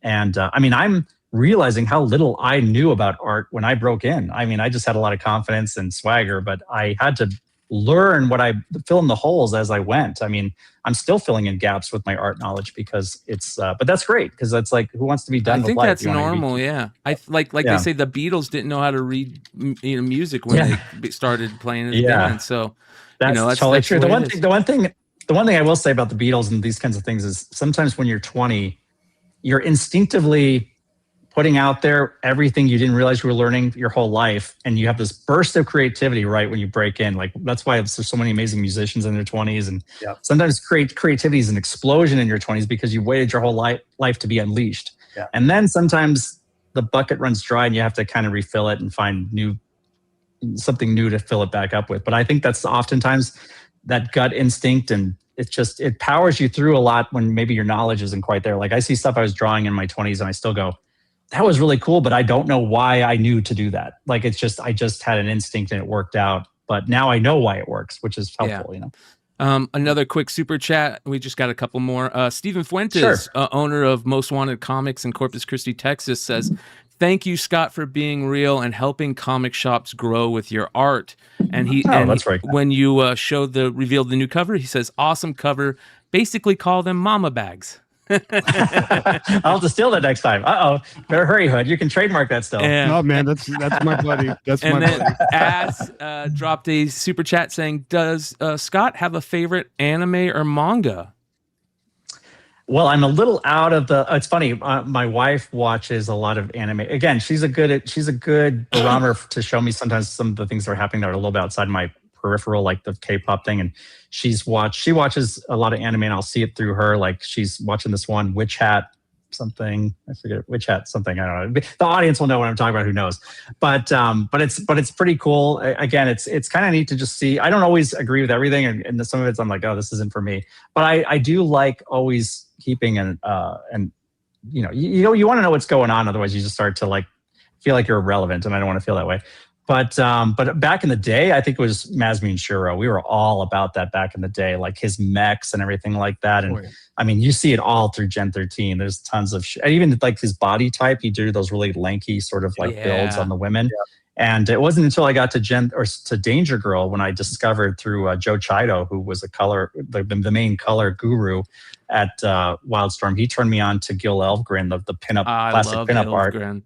And I've never looked back. I mean, Elfgren. I mean, this is unabashedly Gil Elfgren all over it. So to me, like so then the Danger Girls became a little more voluptuous and more hippie. That's when the hips kind of got a little bit fuller and stuff like that because I was kind of shedding that away. Yeah. Oh yeah, Buffy. That's now there's a little bit of my Mort Trucker because I had the likeness of Buffy or Sarah Michelle Gellar. So although that was horribly colored. I don't know why they gave her like lemon hair. Yeah, very interesting. Yeah. There's there you go. That was a little bit better. That was a little bit. Yeah, that was that had better hair. And then I did a Buffy one where it kind of looked like a Drew Struzan one, and that was my own self coloring, which is yeah. I know which one of that. Yeah. But before he gets out of here, guys, if you have any questions that you want to ask him on the panel, go for it. But I want to just remind everybody that this Saturday, you guys, the blind bags for the 2026 swimsuit covers is going to be dropping, and prices are $45 for a single bag, but you have these really cool options to get multiple bags. So 4 bags, and the price gets more appealing as you go, in the sense of like the price per bag does drop.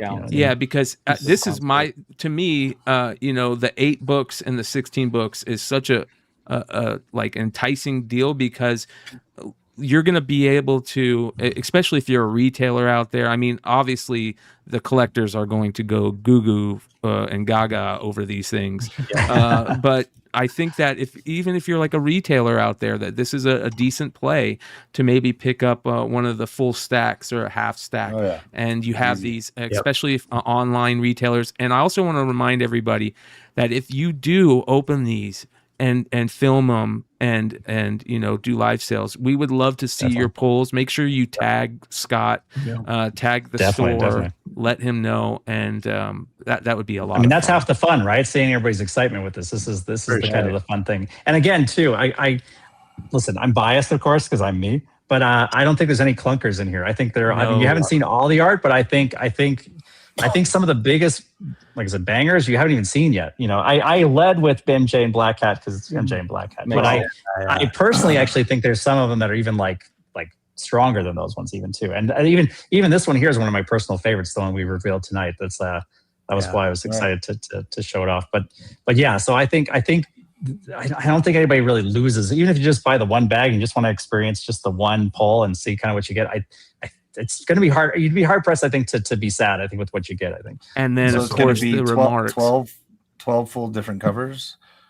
Well, there's 12 different variations. Okay. I want to give, I'm not being coy. I generally just want some people to have some surprise still left. But I will say this. I will say this, like, as far as like the pieces of art, you've like I said, I think we're maybe at the halfway point of like maybe what you like as far as like the art you're going to see. And then of course there's variations on that. I mean, if you look closely at this, you can kind of maybe figure out what I'm referring to. Look how beautiful. But and I'm not even just referring to the remarks, but yeah. So I think it's just, but we want to create that little bit of a sense. Like I said, I'm not even going to reveal all the pieces before launch because I want to have some people have that experience of opening it up, and hopefully maybe somebody will be the one who shows off the one that nobody's seen before, and that'll be kind of fun because that's always what I enjoyed. I remember getting the Topps trading cards for like Empire Strikes Back back in the day, and that crummy gum that would fall out. I almost wish I could pack in the crummy gum, but yeah, that's to me that is nostalgic for me actually. Maybe I am a little bit nostalgic because I do think that was a fun time, and I do think blind bags are fun in the sense that it does tap into a cathartic thing that we all remember in different ways from being kids, and the thing I saw my daughters enjoy for the first time with Pop Mart. So I think it's going to be kind of fun. It's an experiment, you know what I mean? I think here's the thing. I think there's a lot of noise out there right now. There's more people in the game now doing these retail exclusives than ever before. And I'm a competitive person, so I don't rest on my laurels. I think I want to compete, and I want to sort of create excitement and inject something to break through the noise, you know? And so I think this is something that's kind of fun and just changes it up. You know, I'm not saying we're going to do this every time. If somebody prefers the way we did before, I don't think everything's going to be a blind bag from here on out. It's nothing like that. But it's another way we could do things moving forward that might be fun. And I'll actually engage with the fans and see what they enjoy and don't enjoy. I'm hoping people enjoy this. But, you know, if people don't, I listen to them too and say, okay, that's cool. I mean, we want to be people pleasers at the end of the day and make sure that the customers are having a good time. So, and there'll be signed copies, not just remark copies, right? There are signed copies. Well, the signed copies you're going to have a better chance of getting. There's a lot more of those. I was literally signing them. Of course. No, in the sense that I was like signing for the last 2 days. That gives you a little bit of an idea of how many are probably there. Okay. Just double checking. I'm sure like let's call it 20 remarks, 100 marks, whatever there is, right? Yeah. So, like for people to know that there's okay, a couple days worth of signing. Oh, I think your odds copies. Then I think your odds to getting a signed one are pretty decent. I mean, they're still not as plentiful as the unsigned, but because we want them to be special. But I'd say there's a tier, right? It's like there's the ones that are the A covers that are kind of like a little more plentiful, or A and D actually. The D cover is actually, no pun intended, for Black Hat. Those are probably the most plentiful ones. Those are the ones you can also buy as singles. But that knocks it down to the point where now it's kind of an equal play with the other ones in the bags. It's because you still can pull a MJ or a Black Hat in the bag. But if you just want to get those two and be done with it, those are available as singles. But because we didn't want to shut out everybody who's they don't want to play that game. I understand, but we are trying to encourage people to say, like, I'm actually hoping most people will go, let me buy an MJ and one bag and see how this goes. Right? Because then maybe you'll still have a little bit of fun and you'll still have the thing you really wanted. Totally. So, cool. But I think there are going to be some very excited people who will pull some things that go like, man, I'm really glad I bought this because this was super cool. This way exceeded the price of the bag, which I'm hoping people will think. That's awesome. Yeah. Yeah. I would like to send a shout out to your team. Like, they do such an incredible job, and I appreciate that. Yeah, they'll love hearing that. Yeah, and then one thing I do love is when they put the receipt inside the they don't have the price on it so that I don't get in trouble. I didn't know that. I'll pass it along. I love it. Yeah. Like, that's it true. just Well, says you know what? It's itemized, but there's no dollars on there. And no, I appreciate that. You know what? We've actually we've been doing this for a while, so we have a lot of data. And Christmas time, there are a lot of wives who buy these things for their husbands, and I'm sure they like that. That's a present. So that's a big time of the season for us, where again we see a different demographic buying it. Usually it's wives or family members buying their husbands this stuff, which is cool. Yeah, you have to catch it at the right time, like sometimes they're not always available. So when you got to look at it every day, and when you catch it, it's like it makes. And the ones even when you see one pop up that's on there that's older, like it's almost like we have a wine rack. We let certain ones age, and then we kind of reintroduce them, and we reintroduce them as a premium product. It's like if you bought it back in the day, you got a better deal than it is now. And that's another reason why I like controlling my own variants, because. And we've always had this philosophy. I just didn't want them to get out there and be kind of like lose control of the value, kind of like, because I think I owe that to the customer. Like I feel like the customer I owe to if they make an investment in these covers, I want their value to retain. So I think we appreciate that.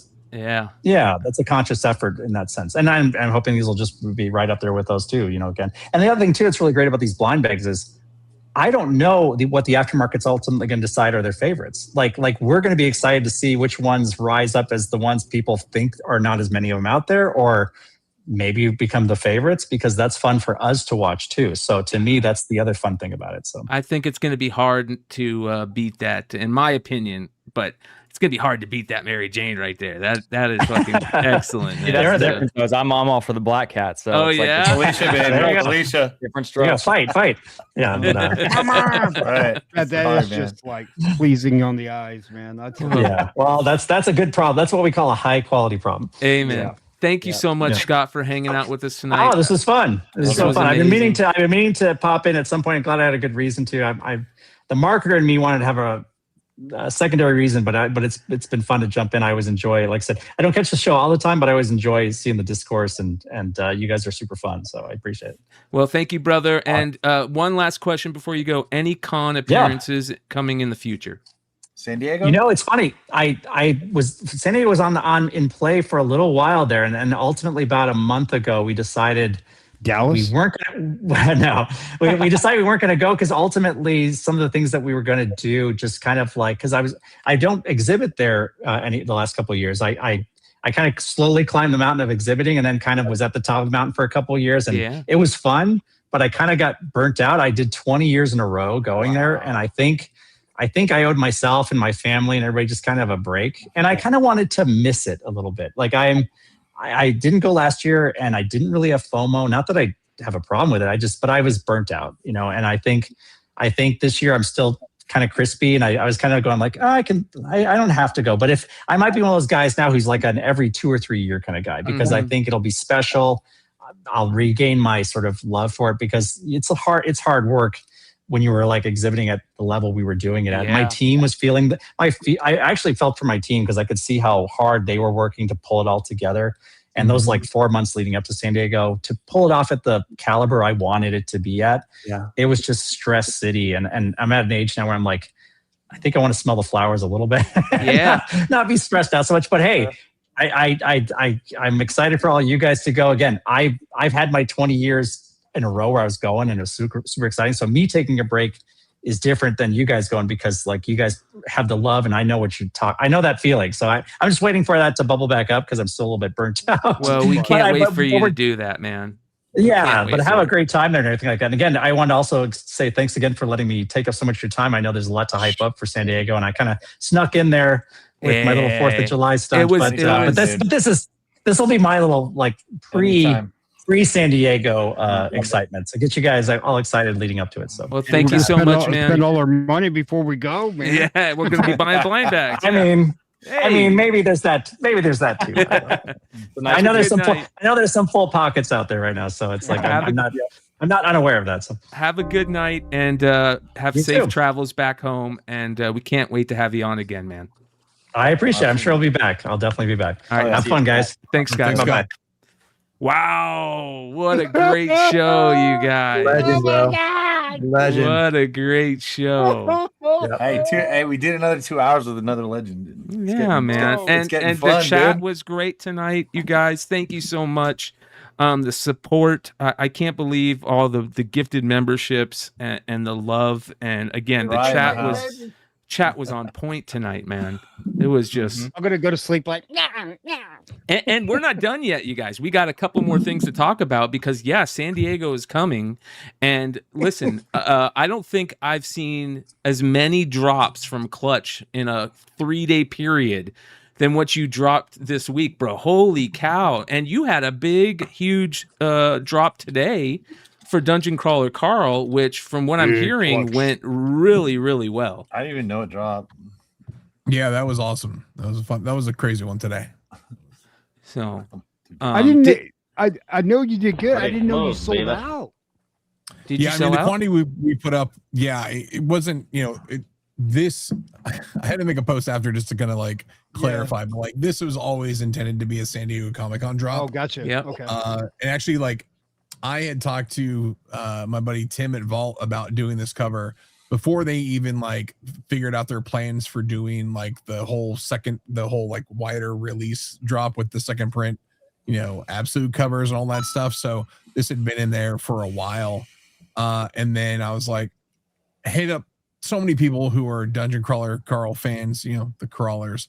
They hit me up and they're like, hey, we want to be able to get it. I was like, all right, I got to do a little bit on the website. And so we did a drop today, put up a small batch of, and when I say a small batch, the bundle with the 4 covers, the black and white spot foil variant, which is shown right there, there's only 100 of those. Wow. So I couldn't put up the whole complement on the site. So I said, and I actually intended, and I'll tell you this, the fun thing about that too, that was intended not to be sold. That was just going to be a surprise that I was going to give out at the show to people. Wow. And so I was like, all right, let me make it available to people. And so I put it into a bundle. So you buy all 4, and it was basically close to the price or whatever. But, and I'll say it here on the show, the rest of them aren't for sale either. They're going to be randomly given out at the show. That's cool, bro. Yeah, and then there's I've got a couple other things I'm going to be doing for the crawlers. So as we get closer and it gets solidified, but like those won't be for sale, but at the booth, like the regular color spot foil logo bloody one will be for sale at the booth, but the black and white ones will not. So yeah, I saw what Rupp put up today as well. This picture, or was this today that you put on your post? They're getting ready to. Here we go. We've got. He kind of dropped a little bit of information. I don't know if anybody saw this here, but the bat has landed. Exclusive Absolute Batman 22 by Joe Benitez and Peter Steigerwald, coming soon. Whoa. Just wait. Yeah, so we've been doing a couple teasers for the cover. I think we won't release the full cover image until the 10th. So we have like one more teaser that we'll do later this week, and then we'll show the full thing off, and it's gonna be, it's honestly, it is so there. Yeah, there's a little teaser right there. Like, I saw it. if you can imagine like a Joe Bonita's cover, like this is a Joe Bonita's cover. It is ridiculous. Great way to tease it too. Yeah. So it's going to be amazing. And, Tom working on this as well. So you, Tom, Rupp, I love that. Shout out to Tom. It's going to be cool to see that. And I can't wait to see the final iteration of this book after all the teases are done. So Davis, can we tease the other thing too? Sure. What? So Davis and Rupp were talking, and there is going to be a sweet death from Rupp's, myself, Davis, and an artist who is kind of familiar. We won't say it yet, but we'll announce it pretty soon. But the cover came out stellar. It's great. And it's funny. I got to tell you, Davis, like the fun thing is like talking to these artists about this. Like everyone's like, oh, I have to match Will's like talent on this thing. Everyone's like, oh, I got it. Like the face has to be as good as Will's. And it was so funny talking with our artists. And I was like, they were so adamant about like, I've got to nail it. I got to do all this stuff myself. And it kind of goes to the thing we were talking about earlier about with Campbell was talking about how female colorists, catch certain things about the female face and makeup and all that stuff too. I mean, that's a little teaser as to the artist, but it's a female artist, and it was pretty awesome. Nailed it. She nailed it. Great. I love the final cover. It's great. Well, speaking about female artists and nailing a cover, this is another book that will be at the booth. Yeah. This is the Sora Sung, beautiful Supergirl cover for Action Comics 1100, and where you're getting to see the zoomed in foil, which have you seen these in hand yet by any chance, or no? Okay. So the funny thing is like this book was originally supposed to come out the week last week. It was supposed to be the week of Supergirl movie coming out, but then it got pushed a month to come out the week of San Diego. So I won't get these until like hopefully the Friday before San Diego Comic-Con. Like I'm talking with Lunar right now of like, hey, so like what can we do timeline wise and how fast can we get it here? They're like, well, you could pay for 2 day. I'm like, F it. Let's pay for 2 day. Let's do it. On 2,000 books. That's all. Because it's this and it's also Terminal as well. And so the Terminal comes out. And so and Sora's going to sign at the booth, right? What's that? Sora's going to be signing at the booth, and so is Gooden. Sora will be at the booth.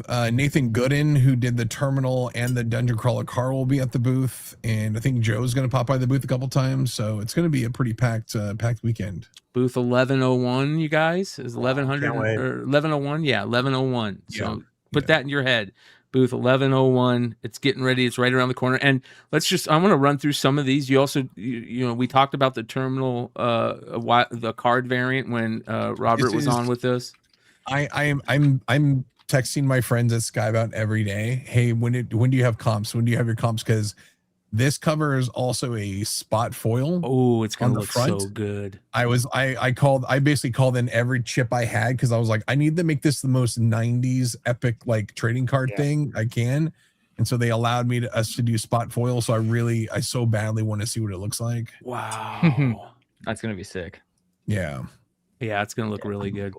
And then we talked about this the other night. Pete. Oh my God, Pete just continuing to kill it.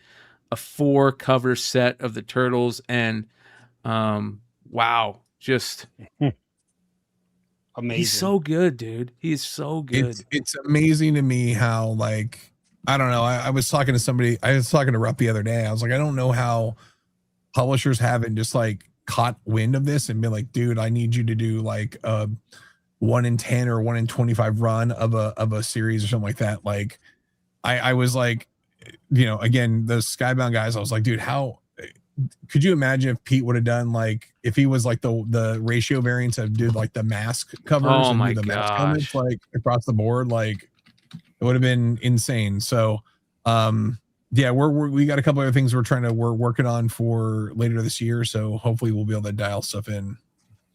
God, He's those amazing. are so good, man. They're really good. And then this one too. You got, yeah. Mama.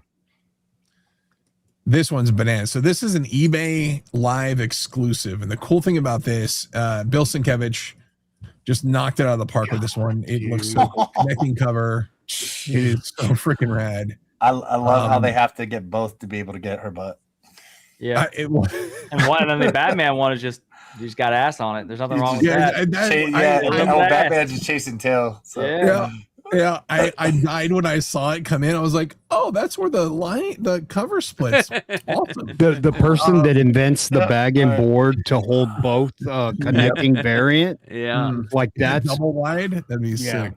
That would actually be really cool. Wow. So these are really cool too. The crazy stuff is so it's gonna be there's a couple tricks to this thing.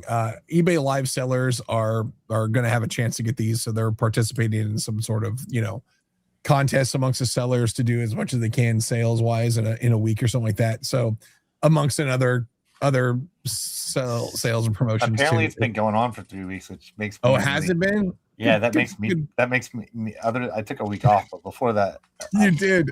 Wait, 500 each? I'll be fine. Yep. 500 print count. Wow. Only Yeah, these are like, and I shit you guys not. These are legit 500 print runs. This is a special thing. This is like a special promo with DC, so it's part of a larger package. And they were like, "Oh, we can do it smaller." And I was like, "Do it smaller. Let's get crazy." Shout out to the eBay live team. I'm like, we should have done more, but like, these are going to be crazy, insane. So that's going to be an expensive book. Those are both going to be expensive. Hi, baby girl, you ready to go down? Hold on. There's also going to be another. I'll just mention it here. We haven't announced Mike had to leave and put his children to bed. So yeah. I hope so. There's also going to be a special signing with Bill Sienkiewicz at San Diego Comic-Con. So there's going to be a chance to pick these up at the show as an attendee. Get a ticket to go to a Bill Sienkiewicz signing and get your copy signed by Bill for free. Wow. Dibs. So yeah, it's gonna be bonkers. So we're still figuring out that piece exactly, but it's gonna be freaking awesome. Sorry for swearing. Cool. What? Oh yeah. You don't accept your What? apology, Do you know where you are? Boy, do you know where you are? So I'm in the jungle, baby. What else, man? I mean, you like you, Davis, Rupp, Tom, I'm sure KRS. You guys got like 40 variants each, 50 variants each at this damn thing, man. Yeah, I have like two more that I haven't shown. One actually might just turn out to be a Beyond Wednesdays drop next week. So next week's show, I think I'm just going to turn it into a drop on the show. And then the other one I'm going to announce tomorrow. Nice. That's awesome. Well, it's in 15 minutes. It'll be tomorrow. It's another Pete Carroll. I'll let you guys know that. Nice. Hell yeah. And this one might be the one that like really like I don't know. This one. Don't say that type of shit, man, because then we're gonna force you to show it to us. Telling you, bro. I mean, damn, dude. Fucking A. I can't wait. So, all right. You know, I didn't get a chance to show Scott this one, dude. Look, this was number 1. Oh wow, bro. That's awesome. That is cool. Dude. That's crazy. It's number 1. That's sick. Dude, that is nuts. Yeah. I didn't realize that he put the numbering like that. Yeah. They number all the COAs. It's really cool. I just got in a couple more of those mystery boxes recently. So, bro, Campbell said, "Mama, bro." Are you serious? I'm excited. I got the 1 in 100. Oh, dude. Oh, wow, dude. Bro, those are so good. They are. Yeah. That is. I mean, that is such. Hearing him talk about how like that kind of came came about, because I was like, this is such a, I mean, the innuendo from the cover is so amazing, and then just to like how he captured that moment, I was like, oh yeah. And then to hear that he had a good little, you know, little photograph from his editor was so cool. Yeah. I got those in today. That's kind of my pickup, because I was like, I don't know if we're gonna go over pickups, but that's a nice little pickup right there, right? Oh, well, for sure. I mean, what do you have? I mean, have you talked about all your drops at San Diego yet? I mean, I haven't talked about that. I like to be as last minute as possible, because I like them to be top of the mind for everybody who's going. Smart. So I am going to announce up until the day before, and then go all the way back, and like that'll be then it's just going to be a post every day. Not everything is going to get a post. Some things are going to stay hidden. I got drops every day, but I have about 30 books, so I got a lot of different things to post. So that'll probably start here soon. Start going over. I mean, I have like 4 Absolute Batmans. I've got 3 different Quintana books. I've got, another Invincible Battle Damage, Sweet Death stuff, obviously. A few Something's Killing the Children's, Black Cat. That's why I have those incentives. So Mark Spears stuff. Ooh. So we got some cool stuff cooking.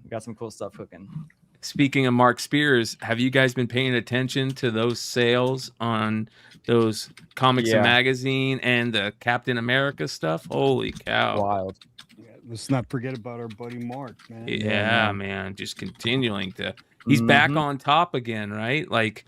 he's going to be dominating the hot list at some point. Well, that was kind of the conversation. We haven't been like saying much about Martin. He's just quietly. He's probably got the #1 book in comic book land right now, man. Well, that was kind of the intention with the San Diego thing, and why we're working with him, right? But like, what kind of spawned? $150? Are you fucking serious? I didn't know they were going for that.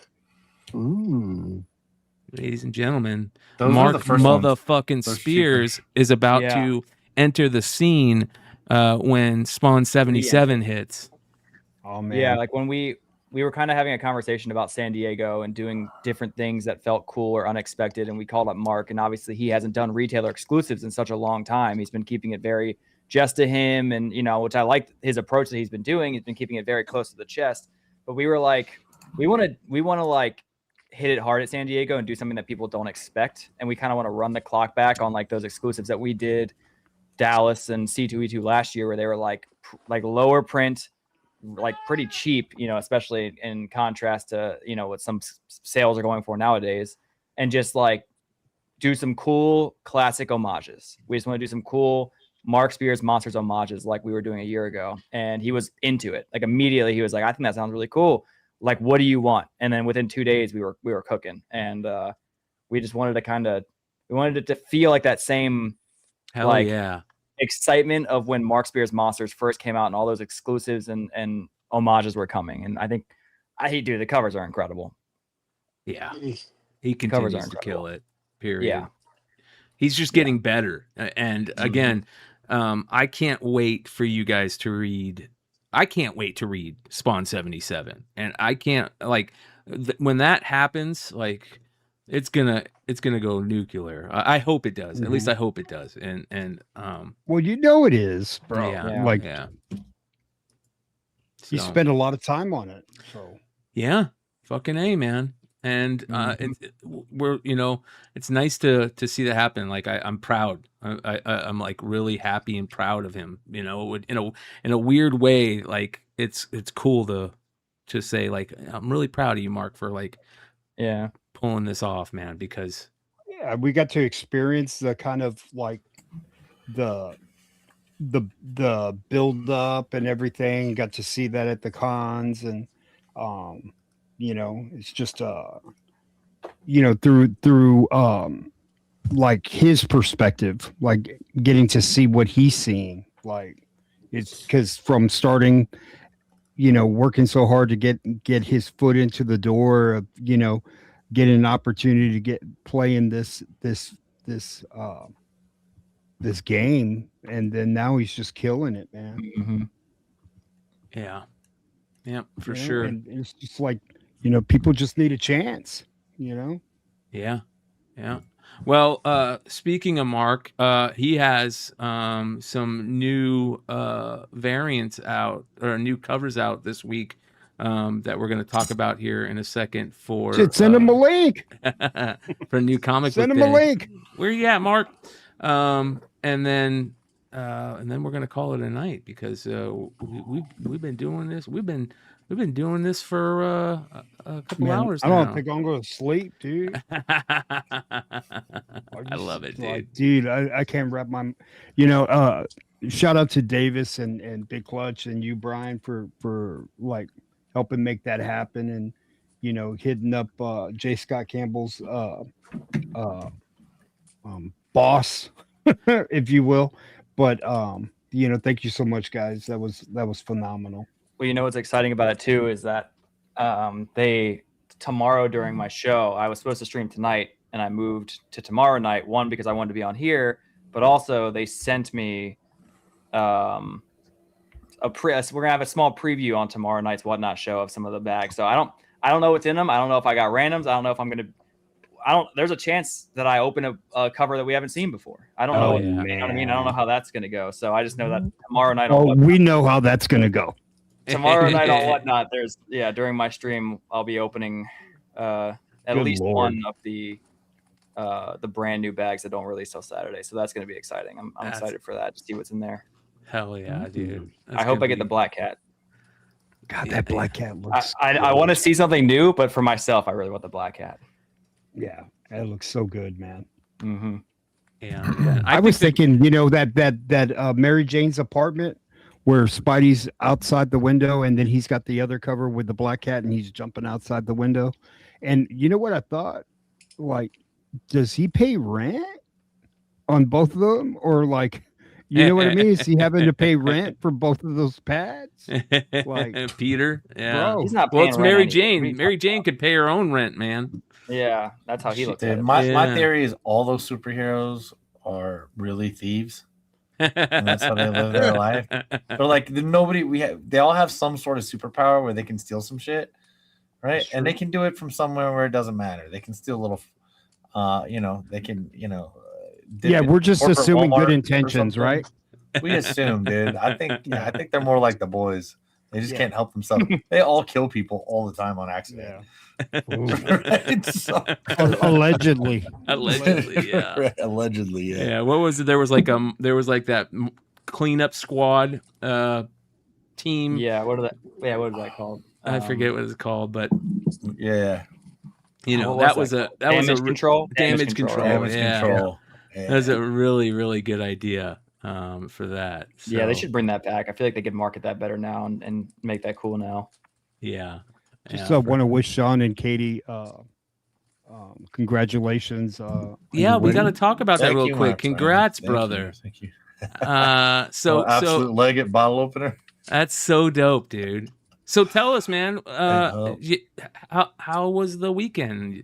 It was great. Yeah. You feel good to have so many, just different people that you've amassed for so long.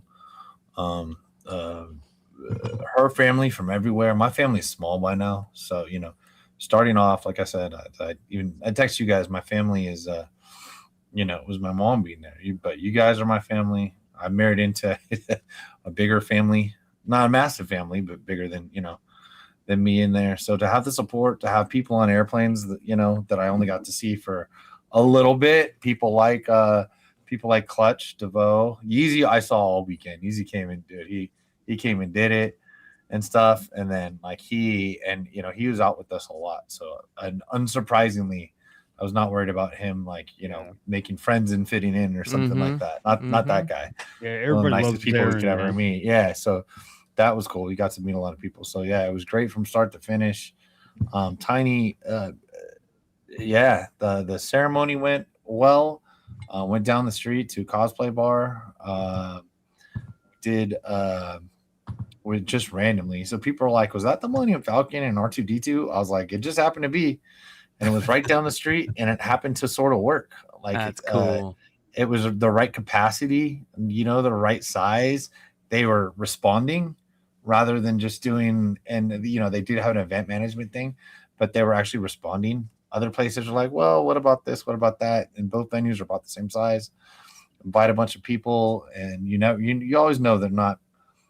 The list is gonna dwindle, like from all the people that want to be able to go, they can't go. So no big deal. And then so it was really great. It's a lot of fun. Said I do, so did I. So that part worked. Stayed an extra day. Came back Tuesday. We're always gonna come back Monday. So I was like, nah, just we can chill and recover. Finally came back Tuesday. I'm starting to respond to people. Like, I'm sorry. Like I was in another universe. I worked really hard this year and the months preceding that. And I was like, I kind of checked.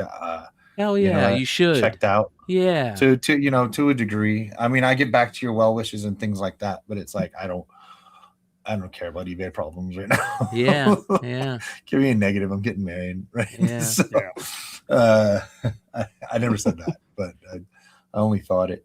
No, so man, yeah, man, it was deserve it, really bro. good. Yeah, it was really good for everybody. It's and it's back to hard work. She's in the summer, getting ready for San Diego like everybody else, which is going to get here faster than everybody can even imagine. Yep. And I'm scrambling right now to try to think. I'm scrambling to start to make lists and who I'm starting to hit up. And I remember it's starting to come back to me that San Diego's sort of harder to plan. Their website and their announcements, they kind of suck. Heroes Con should be an example to everyone of keeping a list of creators and things like that on their website, leaving almost no one out. They had different categories on there, but at least you could sort of go back and forth. San Diego, man, I'm hitting up anybody I know, like, what's going on? Which artists are going to be with you guys? Things like that. What can we expect? And there's going to be, and good Lord, the amount of variants, and that's why I love what Rups and Sean are doing, just same as Sean did last year, trying to keep con variants. Because it used to be like, yeah, if you can't go, you kind of are asked out, right? And like, I know that it's not the same world that we live in, and I don't want to. Nobody wants to feel like a dick in that way, but having a con variant, like that's the benefit of the people that go to a con to be able to get it. Like that is always an incentive. So all the places have everywhere has places for exclusives and things like that. It's nice to have things like table books and things like that. So. Nothing wrong with the internet buying. Clearly, that's where I sell most of my stuff. But so I'm looking forward to San Diego a lot. But it is, I think 3 weeks from today would be checking crazy, dude. in 21 days. Yeah. Yeah. So, yep. Let's go. Right. Sean's trying. And once again, Sean, you're going to try to get Friday deliveries again, right? Didn't this happen last year? The last 2 years? know. I'm having those stress dreams, and it's unfortunate. Like you're naked in college and that's the only day you went to class and you're going to fail the midterm. Yep. Back when I was doing the Skybound stuff at conventions, like I would literally, it's funny. My buddy Dave, was my roommate for a lot of shows. And like, he's like, you would wake up at like 3 a.m., just like pop straight up like the Undertaker out of your bed, like turn the lights on, and then just be like, and then he would just like wake me up. And he's like, "You okay?" I'm like, "Yeah," and I go to bed. I go back to sleep, and it's like I'm having those a little bit right now, just because there is so much coming up. Like, it's a relief having Rupp picked up those Batman 22s today. Like, we still haven't seen them, and I'm like, Rupp, how did you not open those immediately to take a look at them in person? But he'll send pictures tomorrow. I can't wait to see him. It took 6 hours to carry him into the house. Yeah. Well, dude, he also had to like drive like 2 hours ago to Lunar to pick up directly and then drive him back on the truck. So it's a whole thing. But yeah, wow. Okay. We might be doing something with Joe next week, and we're trying to plot out all this stuff. There's like so many little bits and pieces, and I'm just like losing time. And like to how Leg was talking about, not being able to do your job of selling comic books while you're doing all this other stuff. It's so hard to pack in, doing live shows and doing streams and doing this stuff. It as you're getting ready for all this stuff, and it's so much work. And it's literally how I make a living. So yeah, bro. Yeah, whenever I'm off, I'm not working. So I try to work harder before and after, and you never know what what you're gonna do and how you're gonna do it. And of sell shit like there's no tomorrow when you can, and so I didn't make it easy on myself living up to it, but like everything got done, everything was out the door. Like I left. Don't be wrong, I'll never be finished with everything, not even close. There's a million things I have to do, but I accomplished some things until like midnight that weren't even going to be done until after I got back, just so they could be there and ready for me to just freaking take off. So it's like that, man. And so in 3 weeks it's going to be on. It is going to be on 3 weeks from today. That Tuesday we show up. Hopefully I'll be wheeling in. We've got the Hell Destroyer event, just like last year. It seems like it. I think, Brian, we're going to stream from there again. Yeah, we're going to do a show from there. Can't wait. And then it'll be on. I don't even pretend like I'm leaving Sunday anymore. Yeah. I'm like, no. I'm going to run through a couple of books that came out today that I think are decent pickups. Obviously, the Marvel Swimsuit Special. We've been talking about it all night. This is the main cover that Scott did for it. Look at Spidey Cannonball. I know, right? It's great, dude. So there's that one, but there's a bunch of others. Errol Diaz, the Aka Virgin 1/100 is probably going to be a big book. This Fan Yang is fantastic, dude. The 1 in 200 is going crazy. Yeah, there's the 1 in 200 selling for like $300. Wow, it's an art germ, so it's pretty expected. There's Inhuk Lee, Talavera killed it. Oh my gosh. Oh, look at the Natalie Sanders. Holy cow, dude. Did you see her Witchblade from KRS? Yeah, that thing's crazy. Dude, the art germ is awesome. Dude, that Natalie Sanders is so good. I got to open that. Yeah, look at this. Anybody's curious, you will be at the KRS booth for San Diego. Shout out to KRS. Yeah. What's up, Jose? Comics. You guys can use the promo code Beyond10 at KRS Comics to get 10% off. Go take advantage of that, you guys. Yeah, we've got we're sharing with KRS a swimsuit special. Oh yeah, from an artist. It's gonna be great. Ooh, I love that. There's a Zerdy.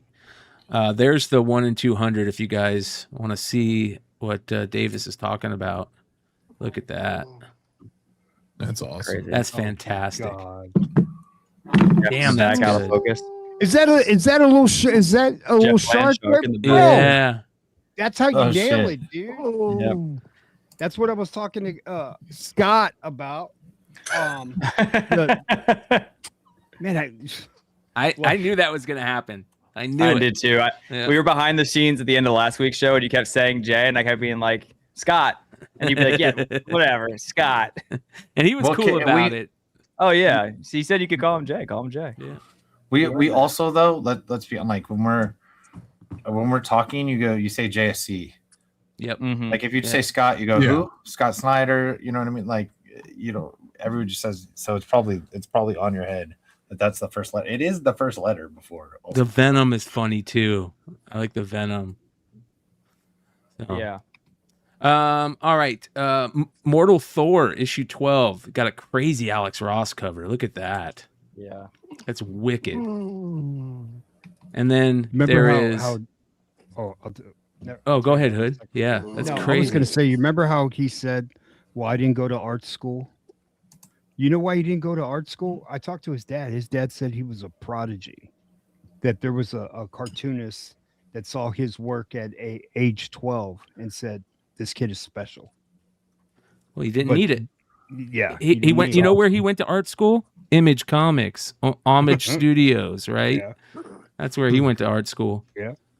This Dave Raposa cover is actually pretty good for the Mortal Thor. The Nakayama 1 in 50. You got a Maria Wolf, the McFarlane Toys. So that's pretty good. Here's the Clayton Crane Punisher that everybody's talking about, the Nullbuster. That's cool. Yeah. Damn. I missed that one. That's gorgeous. He killed that. Destroyed it. There's a couple. I like the Corey Smith 1 in 25. So there you go on that one. And this is got a what is the key? It is first appearance of Collateral Damage. So new character, I guess. Yeah. There's that. Wade Wilson Deadpool issue number 6 has a cool Gwenpool Inhuk Lee snap cover. You know who Ben will pick that up. Yeah. Yeah. Well, he So did. I really Oh, like he this did? one, the Nogi-san one. That's really good. So, and then there's a Luciano Vecchio Nullbuster. That's pretty interesting. So, but look at the Todd knock. This is so good, man. There's another absolute Batman homage. Did you guys see it? Here, I'm gonna drop it in the chat. All right. Look at this. What if Secret Wars issue 1? Look at this great Watcher cover. That is badass. I'm gonna have to get that. I'd love to own that cover. Brian Hitch. Nice little homage cover. So yeah, a couple of good covers there. Then look at the X-Men United #5 Nakayama. Ooh. Damn. Dude, did you see Check the chat, Brian. Check the chat, Brian. Which one, Clutch? They're doing Nakayama short boxes and with these characters and stuff in the colors. Wow. Oh, look at this. That's crazy. Let me look at this. I almost looked like I thought that was like maybe Mark Brooks for a second there. That's interesting. All right, let me see here. Let me bring this down here. Let's go here, and oh, look at this. That's excellent. Absolutely married. Oh, Thanks, Hood. That was quick, I like the dude. cape. The cape. Yeah, the cape, dude. Hey, I did it in a couple of minutes, man. You know? That was nice good, done, bro. That was quick. Excellent. All right. Adventures of Superman, Book of L #10's got a Perillo Superman.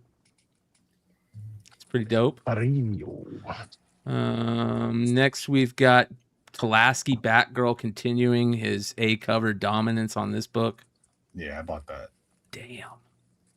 Pulaski's so fucking good. There's a Hume cover too. That's pretty good on that one.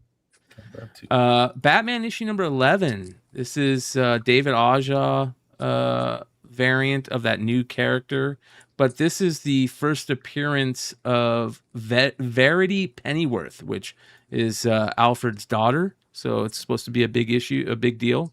So you might want to pick this one up if you get a chance.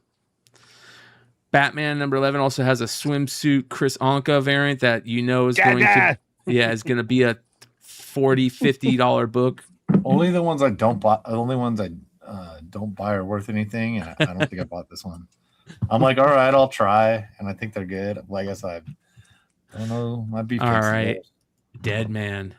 Oof, Mark Spears. Oh. Not only does he have the Comics Magazine #5, the Captain America, this Dead Man is fucking amazing. And then there's a couple really good covers on this. You got the Perillo, you got the Ekman Lawn. I really like the Perillo. Choi's 1 in 25 from, was it last issue? Is so good. Mike Choi's. I mean, I think it was last issue. I bought the glow in the dark too. That thing's cool. It's got a white overlay on it. Yeah, this one right here. Oh, the glow in the dark? No, the black and white. This is Choi's 1 in 25 for Dead Man #1. They're all good. They are, yeah.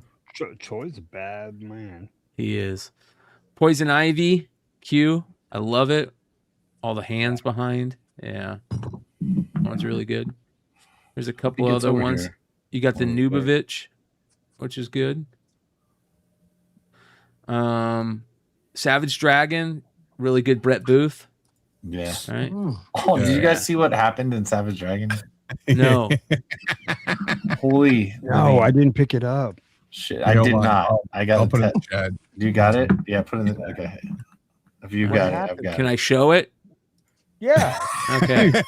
Bro, they're not humans. Okay, they're aliens. Let's just say it sends off Savage Dragon into a whole new direction. It's in the chat. You decide what you want to post. Oh, okay. Yeah, we're gonna show it. This is kind of crazy. Wow. Hold on. So this changes his life a little bit. Hold on. I can't show. Oh. I can't show too much, but I'll just show Show this. like 80% of it you can't show, but show his face. Mosh pit.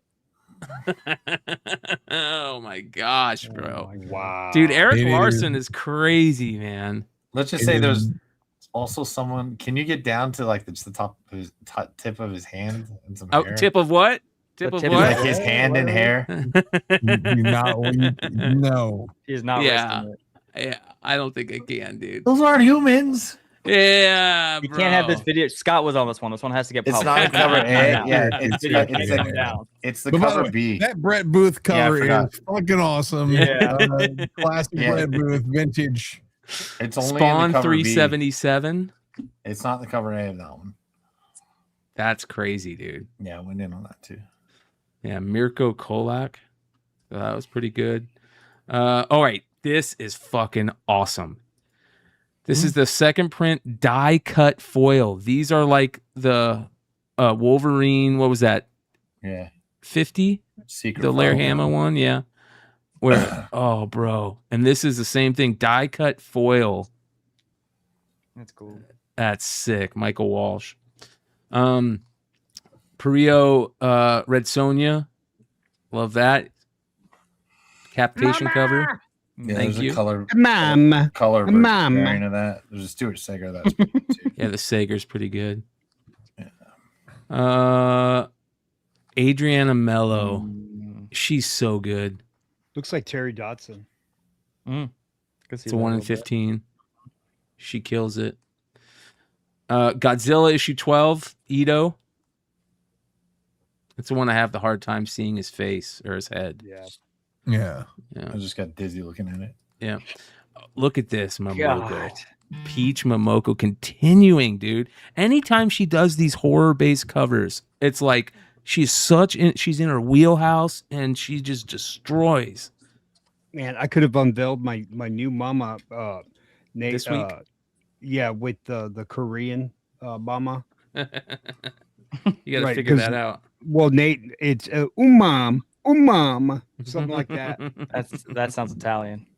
Yeah. Well, I didn't want to like get and do. Oh the no, of accent, course, yeah. you Don't know? try it again. Yeah, don't get Yeah. closer. But I do have one. It's illegal mama. That one. That one I'm saving for Saturday night.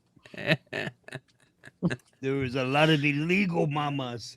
Shaolin Cowboy is one of my favorite all-time That Odyssey IPs. cover is so sick. Dude, Jeff Darrow is fucking amazing. And I love his Shaolin Cowboy. And I love how this one right here is the old school. What was that movie where it was about the Coke bottle that fell? The guy threw out. Remember that movie back in the day? It was The Gods Must Be Crazy. The Gods Must Be Crazy. Wow. Yeah. Yeah. And this kind of That shit was reminded me funny, of it. though. Yeah. And then this right here. The Otley is so cool. Oh, yeah, dude. Bro. Look at that. That's wild. I need to find one of those. This one's kind of cool. Adventure Time quadruple feature. This is a cool sketch cover. It's a blank cell, like animation film cell thing. And I thought That's that was cool. kind of cool. That's a Yeah. good idea. That's a great idea. Cruel Universe, Shit. number 12, Mercado. Ooh. Yeah, I saw that is that cool. today. I didn't pick it up. Bro, Boom has some stuff coming for the con variants. Can't handle the eyeballs. Oh my Lord. Shout out to our boy Greg, who's continuing to kill it over there. Jeez Louise, the stuff that Boom has coming. Greg is killing it. Yes. Some good Destruction. stuff coming from Yeah, Greg. he's super nice guy too, man. Mm-hmm. So there's a couple good ones. You got the Frazetta homage, 1 in 10. So, and then we've got Dead Samurai, another Bill Sienkiewicz. Great Sienkiewicz cover on the Dead Samurai stuff. Here we go. There it is. That's the big boy book. Damn. This is gonna be a good issue too. Yeah. Really good issue. It also, and how cool was that? Shout out to Sveta and Adam and crew where Scott said, "Oh yeah, you guys talk about Sveta. I really love her work." I was like, "Oh my gosh, that's awesome, dude!" But there's also in this issue this next big thing. Oh, look at that! Look at that! How cool is that, dude? So that'll be in there. Next big thing, Sveta Shabina. So I'm really stoked for that, and I'm gonna reach out to Adam Freeman and see if we can get some of the team from Comics and Magazine on the channel at some point here soon. So very, very cool with that. Then the Amazing Spider-Man Lee Bermejo, Amazing Visions continues to just be great. Yeah, amazing. Yep. Wow. There's a couple of good covers for this. There is the Alex Ross Marvel Dimensions. And this beautiful Vecchio costume swap Hellfire Gala thing. Look at that. Silk. That's so sick. Yeah. Then we've got Challenges of Doom, Mr. Fantastic issue 1, the Perio 1 in 25 Doom cover. Nice. Yeah. That's a really good Doom cover. Fucking A. And it's a ratio. Do you like the trade though? I actually do like that trade. You do? I don't like this box right here, but I like the trade. Yeah. I like the font for up top though. I like the trade. I don't know if it's gonna work on every cover, but I think it looks. I don't cool like the. I don't. I think it could be. This could have been a little bigger, and this line shouldn't be there. But I don't dislike it. It'll grow on me. All right. Speaking of Marvel Dimensions, Alex Ross, you got the Silver Surfer. Fucking awesome. Yeah. And then there's another good cover for this. You got the A cover by Sorrentino, which is cool. You got the Cosmic Ghost Rider. And then I think it's Cosmic Ghost Rider. And then this beautiful Ken Lashley 1 in 25 is fucking awesome. Mm-hmm. And then finally, Brian Stegman, really good Iron Man cover. Look at that. Oh, Brian Stegman. That is fantastic. Yeah, he's so great. War Machine. And I think there's a really good Alex Ross cover for this too. And for that one. But look at this. This one piques my interest. Wall-E. Pixar. That's cool. Yep. So that is New Comic Book Day. You guys go check out Cover Price. This is where we utilize Cover Price for all these show and tells here. They're doing a great job. Shout out to Matt and John and the whole team over at Cover Price. Appreciate what you guys are doing. So, man, what a show, you guys. What a freaking show. And it's continuing with San Diego right around the corner. A lot of us are doing sales to get ready for it. Shout out to everybody that joined me on last Sunday night. You guys are amazing. Had a really good comic sale on Sunday night where we sold some really cool J. Scott Campbell books. I recently sold the Nintendo Power that he's famous for. I had a really good sale for one of those. It was a lot of fun, and I'm going to be doing it again this Sunday. And I don't know if you guys can see, but over the last couple of days on shows, if you look, at my desk and then behind me, you guys can see I'm just like going full on sorting of cards to have 2 really big card sales before the con. So that'll be coming up. Hopefully this Monday will be the first card sale. I'll have them sorted enough. But I've been sorting basketball, football, baseball, hockey. Wow. I've got so many Knicks cards and, just Ewing, put those goodness Brunson. and strawberries. Just tell me what you want for them and I'll buy them. All right. You got it. Don't do the thing I just give them to me. I'll pay for them. All right, dude. I can't handle that. We're just like, oh my God. Because then some Nimrod will, I know who wants it, so I'm going to bid it up. So I'll be Sunday and Monday. I might have a Whatnot sale tomorrow, depending on if I get everything else in life done tomorrow. But if not, I'll definitely have one next Thursday. And go check out the eBay store. A lot of new stuff on the eBay store. I had a big sale. I did sell my Aaron Judge purple refractor rookie. Yeah, PSA 10. Oh, wow. Yeah, I limited to $299. I sold it for $2,500. So That's paying for the Airbnb. So thank you to whoever bought the Aaron Judge rookie. Yeah. So, all right. That being said, Leg, what about you? You got next sale coming up soon? Yeah, Thursday, Friday, Thursday, Friday, Sunday. It's holiday weekend. See how it goes. But Thursday, Friday, Sunday, back finally on. I was gonna try to go Tuesday, and I got home and I was like, dude, come on. Yeah. Like hold it together. So yeah, that's it. Just follow me eBay. You'll find me.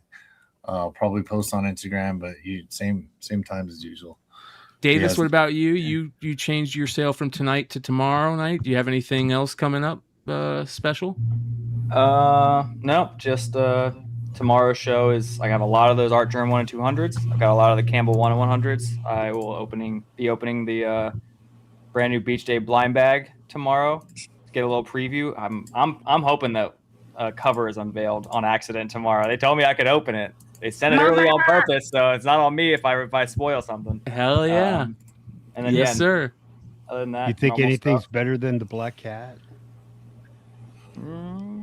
Depends on what your preference. It's J. Scott Campbell. Come on. It just depends on your preference. I guess. It's J. Scott Campbell. We know he can do it. You know that he's capable of putting out nothing but heat. So I think every cover in the bag will be someone's favorite. There's not going to be one that's like that's the best. Like every person will have their pick. Yeah. I don't know if Black Cat will be top for me, but there's definitely going to be an argument for somebody else. So we'll see what I open tomorrow. But yeah, and then I have just normal sales between now and San Diego. I have some Absolute Batman dropping next week. Just all the normal stuff. Clutch, what about you? What do you got coming up eBay live sale wise? Yeah, show tomorrow night, I believe. And then I don't have another one until next week. The weekend's going to be rough with the 4th of July and the dogs. Yeah. I can already hear them outside my door. There's already shit going. Dude, it's been so bad because we're pretty close to SoFi, and so with the soccer, with all the World Cup stuff going on, Mexico playing in the World Cup, something like that. Yeah, USA won tonight. Someone out here told me that in the valley they fire them off so you know where to go buy them. That's why they're doing it so early. I don't know if that's true. Because I was like, why the fuck are they already doing it? They were doing it last weekend, and someone they gotta be careful, man. They're gonna blow up their whole fucking spot. Dude, I mean, literally. If that's the play though, is like we got them, come get them from us. I don't know how you can find it. I mean, that's kind of a hard thing to track down unless they're actively going. But I mean, they're literally going right now. I can hear them as I talk. It's ridiculous. Oh yeah. Wow, so annoying. It's been pretty rough on the pups. So yeah, Max dude. Max, we got that new dog too. So I forgot about that. How's that going? And, the dog's going great, but they light off the fireworks in my city. I'm not lying. 300-400 yards from my back deck. Oh man. So and we're gonna be across at the neighbor. So I don't know. I want to figure. I think we're gonna drug him and go. Which we have. He's really mellow. We haven't had to, but we have some. We have sonic booms out here. Yeah. And I have working at home 2 or 3 of those things in one day. He is shook for the whole freaking day. Now fireworks they're not close enough. They're not going to hit like the freaking SR-71, but it's not the SR-71. They're testing the new F-47, which is the first 6th generation fighter. Yeah. Oh, Well, also, dude, we see weird shit flying around. They've been lying to us. I don't have to tell you about that. Of all people, So anyway, they're So but that when they hit like that, sometimes like for like a few a day. I grew up with them, but anyway. So we're thinking just dose them up a little. Yeah. Maybe have the music going. Have him in his Have him in his chill in his bed and whatever. He's really mellow. So having him is great, but he is definitely a rescue. Learned a little more about his past life actually with a visitor. So he's definitely got it. He's got it better now. Hell yeah, that's the way it should be. Hell yeah. Fuck yeah, dude. He's going. We'll send him off. He's got some years left. So nice. That being said, John, do you have any shows that you're setting up for in the next couple of weeks?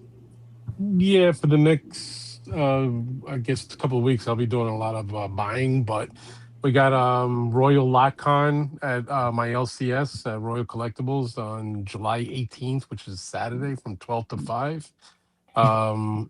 They'll be doing a small comic show on the property, which is pretty big in the back. So there'll be plenty of dealers there. They'll also have in store Jeff Brennan doing a store signing as well. So anybody in the local area in Queens on Saturday, come by and hang out. And you got the Frank Miller signing. Did that happen, or is that happening? No, that's afterwards. That's afterwards. Okay. Yeah. There you go. So I did want to shout out two other upcoming appearances. I'm going to be on Chonko. Shout out to Chonko. He's in the chat. Yeah. 18th, I believe. Coming up. Hell yeah. And then I'm going to pop on Adam's podcast at some point in the next couple weeks too. So yeah. It's Prana Publishing. So no. Blind Adams. Oh, Blind Adam. Oh, okay. Nice. Yeah. Nice. Have fun. There you go. That's going to be crazy. Good luck. Shout out to Adam. Shout out to Biggie Shack too. I see you in the chat. What's up, brother? Good to see you. Again, before we call it a night, you guys, thank you so much for supporting the channel. Your support is very, very noticeable, and we can't thank you enough. I'm hoping that there's a good chance that we hit 10,000 subs by around San Diego Comic-Con. Wow. Yeah, which is going to be great. Growth, baby. Yeah, and it's looking more and more likely that we'll have our shirts available soon. I've got 2 shirts now that I'm sending that I put in to be approved by our new shirt site, which we'll be debuting here shortly in the next week, I would say, and so it's going to be awesome, you guys, and that's because of all your guys' support and that you guys show for us, and we can't thank you enough. So much love. I have 200 books to press. Oh my gosh, you're gonna have even more now that you're offering pressings to one of the biggest retailers in the country. So have fun with that. Yeah, have fun with that. You're out of your mind. Yeah. So appreciate that sub. Thanks for subbing up. Much love. If you're not subbed, hit that sub button, and we'll see you guys Saturday night. Adios. Life moves pretty fast. You don't stop and look around once in a while, you could miss it.